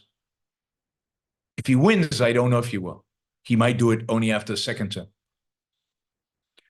James Taylor, do quiet people have the loudest minds? I don't know. I'm not sure I know what loudest mind means. James also asked, do Jews succeed in a way which is a threat to the egos of other people? Only of people with low self-esteem. People of low self-esteem view other people's success as a threat to them, yes. And Jews are incredibly successful in this world, and therefore generally are viewed with they pose a threat to people of low self-esteem, and there are plenty of people of low self-esteem out there in the world. Even people, as I've told you many times, who appear to be confident are actually people of low self-esteem. Michael says, were the Nuremberg trials a bad idea? Did they give evil too much of a stage? Should all those monsters have been just shot without any kind of trial? No, I don't think so. I don't think it was a bad idea. I think they did give them a stage, and they showed the world their impotency. They showed the world their weakness. They showed the world how pathetic they were, and I think that was a good thing. So I think they were the trials were good in not as a form of justice, because shooting them, putting them up against the wall and shooting them would have served justice just as well. In the sense of education, I think it educated the world about the nothing there that the people who cooperated with the Nazis engaged in. Frank says, how can trying too hard be same as overthinking?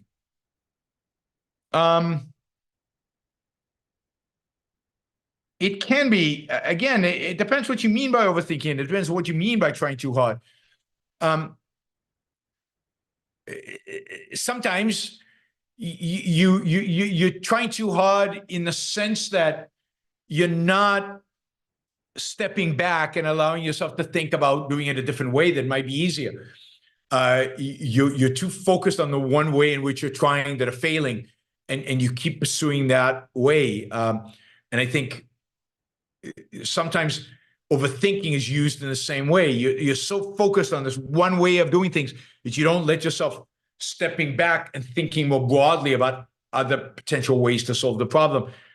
I also think there's certain things that you need to allow for the fact that you've automatized, like sports, and instead you start thinking about how you're shooting the basketball rather than just shooting the basketball. So there are all kinds of things like that that relate to both overthinking and trying too hard, but it really depends on context, and it really depends who's saying it and what they mean by it. Do you view that, Yaron, as perfectionism, to be doing the same thing over and over again? No, kind of like I mean, Michael Jordan was using a perfectionist, but I don't think he overthought it. I think he practiced, got it to the point where it was so automatized. And if he played a bad game, then he thought about why he played a bad game and tried to correct whatever things he saw. So no, I don't think it's perfectionism. I think it's some form of stubbornness or some form of not relying on you, not trusting yourself, not trusting the process, not trusting where you are. But again, it depends so much on context and how you're using the term. Yeah, I was just thinking about the part of like, I have to be right the first time. Oh yeah, well, maybe, but perfectionists, I don't know if it manifests itself at the first time. It has to be right, and I'm going to do it as long as it has to be right, without really figuring out the fuller context and how right is right. That is, how accurate does accurate need to be, right? Right, James, most relationships today end in falling outs, or damage control ends up being needed. This makes me cynical and less enthusiastic about attempting to connect with new people. Yeah, I don't know. I mean, some of my relationships have ended that way, but I don't regret having the relationship. You got to try. What is it? Tennyson again? Better to have loved than lost and never to have loved at all. I keep going back to that. Better to have friendship and lose it than not have friendship. You got to try. You got to live. You got to take risks. Risks is part of life. You got to embrace risk taking. You've got to relish risk taking. You got to, you've got to engage in it. There's no alternative. So don't let the negative dominate you from doing the positive. Okay, Andy, Happy New Year. It's late, but wanted to contribute.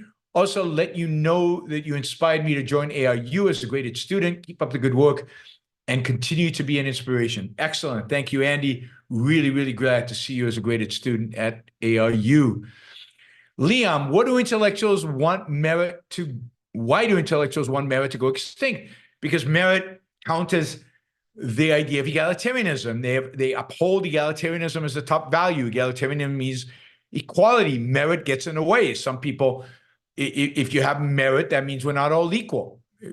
If you're responsible for it, then there's no equality. So they want to get rid of merit in the name of we're all the same. The evil of egalitarianism. Michael, part one, you say if you commit a really violent crime, your life should be over. But look at Objectivist podcast on Michael Leibowitz's story. He almost murdered someone.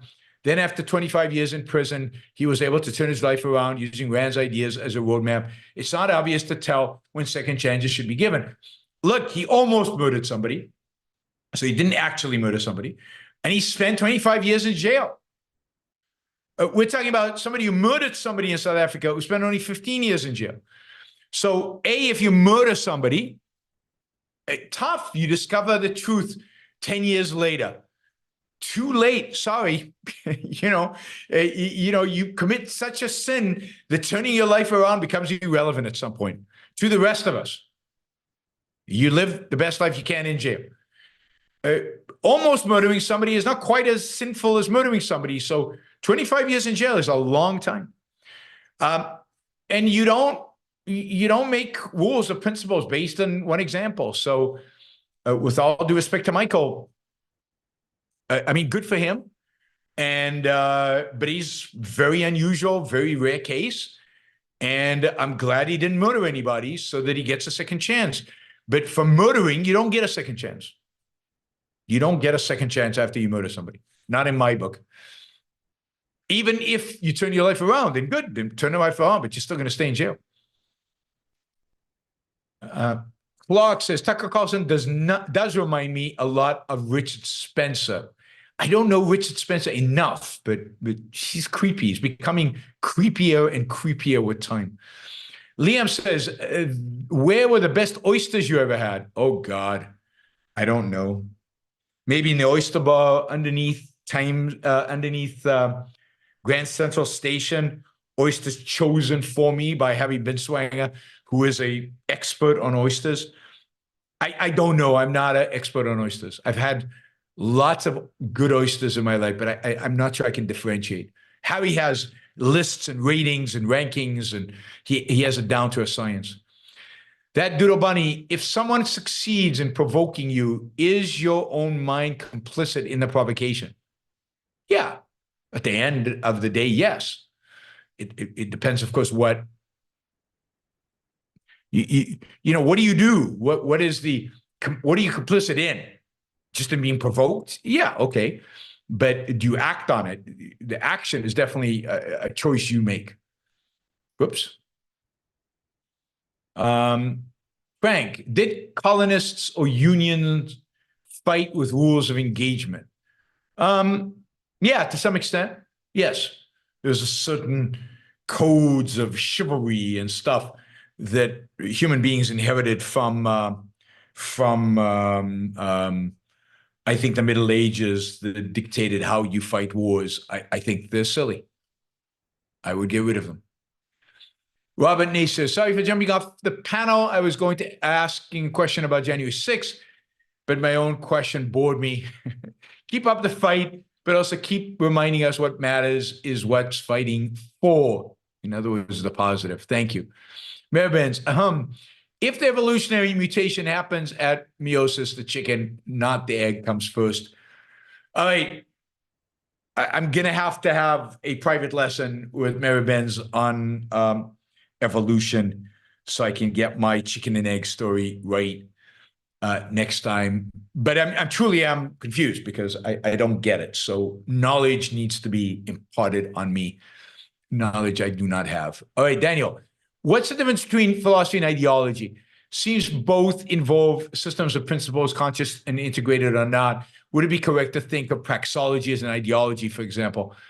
God, I'm not sure. Philosophy strikes me as more systematic and deeper. You can have an ideology, for example, that's only political. Philosophy is more encompassing. It covers 5 branches: metaphysics, epistemology, morality, ethics, politics, and aesthetics. Ideology, just the ideas you happen to have on a particular issue could be, the philosophy could be implied in ideology, but it might not be explicit. Ideology is narrower. Philosophy is wider. Adam. You haven't talked about Korean serials in a while.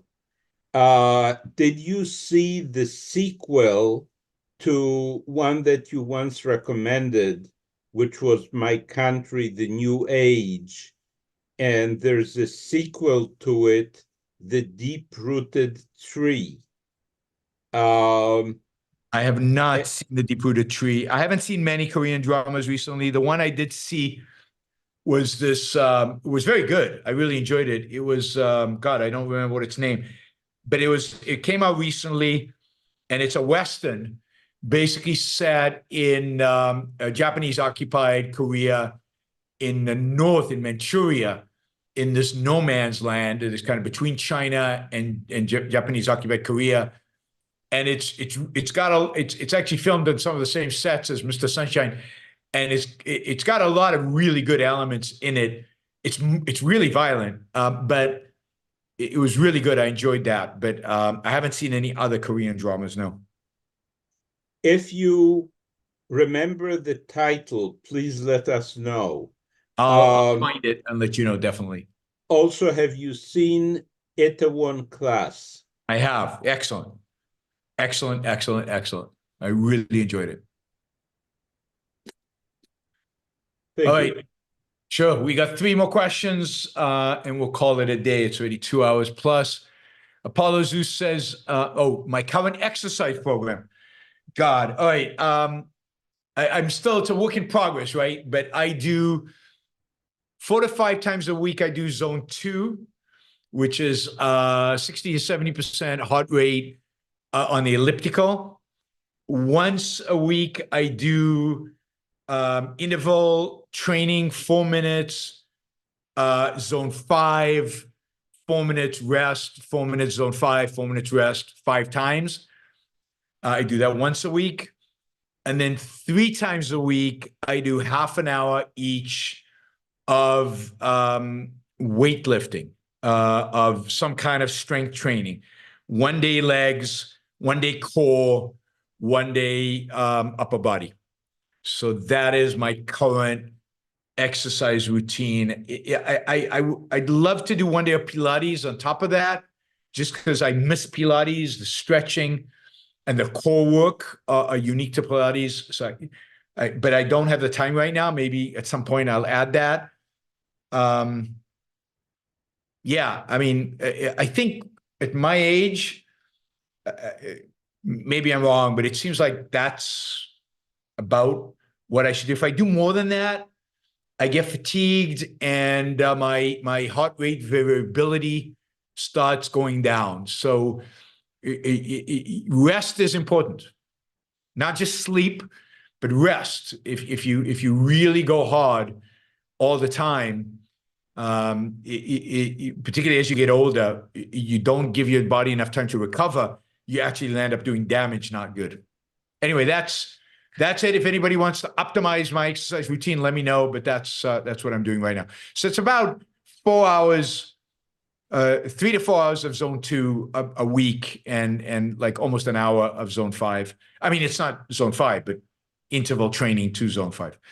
And then is your weight training standard, or do you do like follow through on the slow the slow it's principle? all kind. It varies from day to day, and it varies from size. Sometimes I do slow, sometimes I do very fast. Okay. A lot of it's building up core. A lot of it's building up the fast fiber, which you lose with age more. So more explosive stuff. So, but it varies from time to time to keep it interesting. And I get a lot of my stuff from a personal trainer, Tom, God.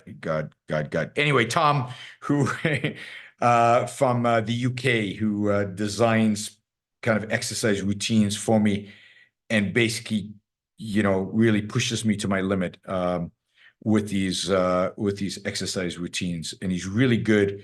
And if you guys want to do it, you should sign up with him for exercise. And I will, on one of the shows, get you his website and put it up, but I don't have it. I don't have his website with me right now.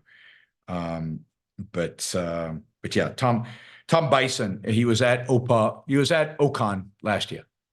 Yeah, in Miami.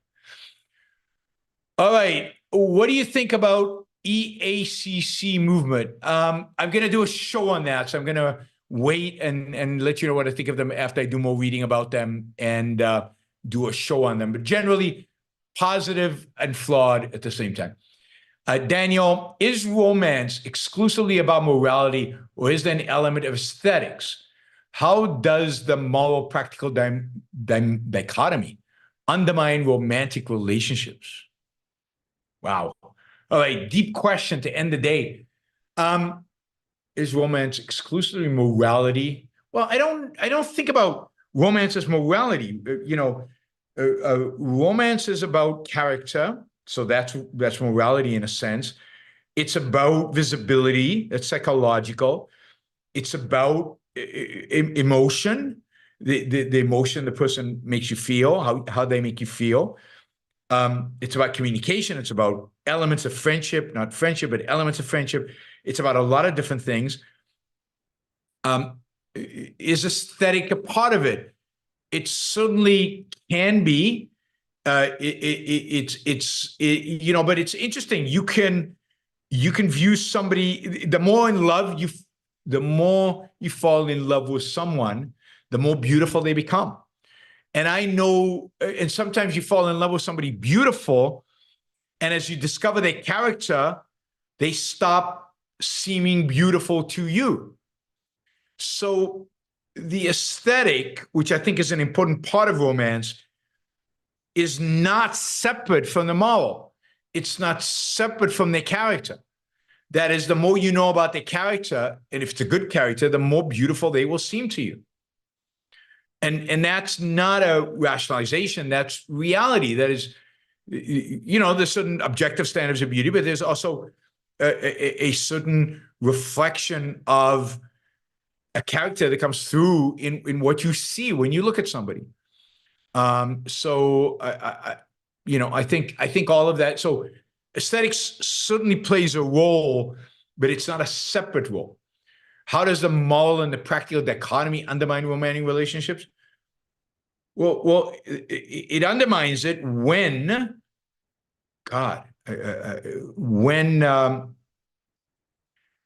if you hold the dichotomy, or if your partner holds the dichotomy, it's going to undermine it. So if you think that, if you think that, I don't know, you want to be moral, but it's not practical for the relationship, or you have to be immoral in order for the relationship to work, or you have to sacrifice for the relationship to work because you think that being selfish will undermine the relationship. I would say check your premises if you think that. But so it undermines it to the extent that somebody holds that. But the moral is the practical, and the practical is the moral. So if you hold that there is no mind-body dichotomy, no moral-practical dichotomy, then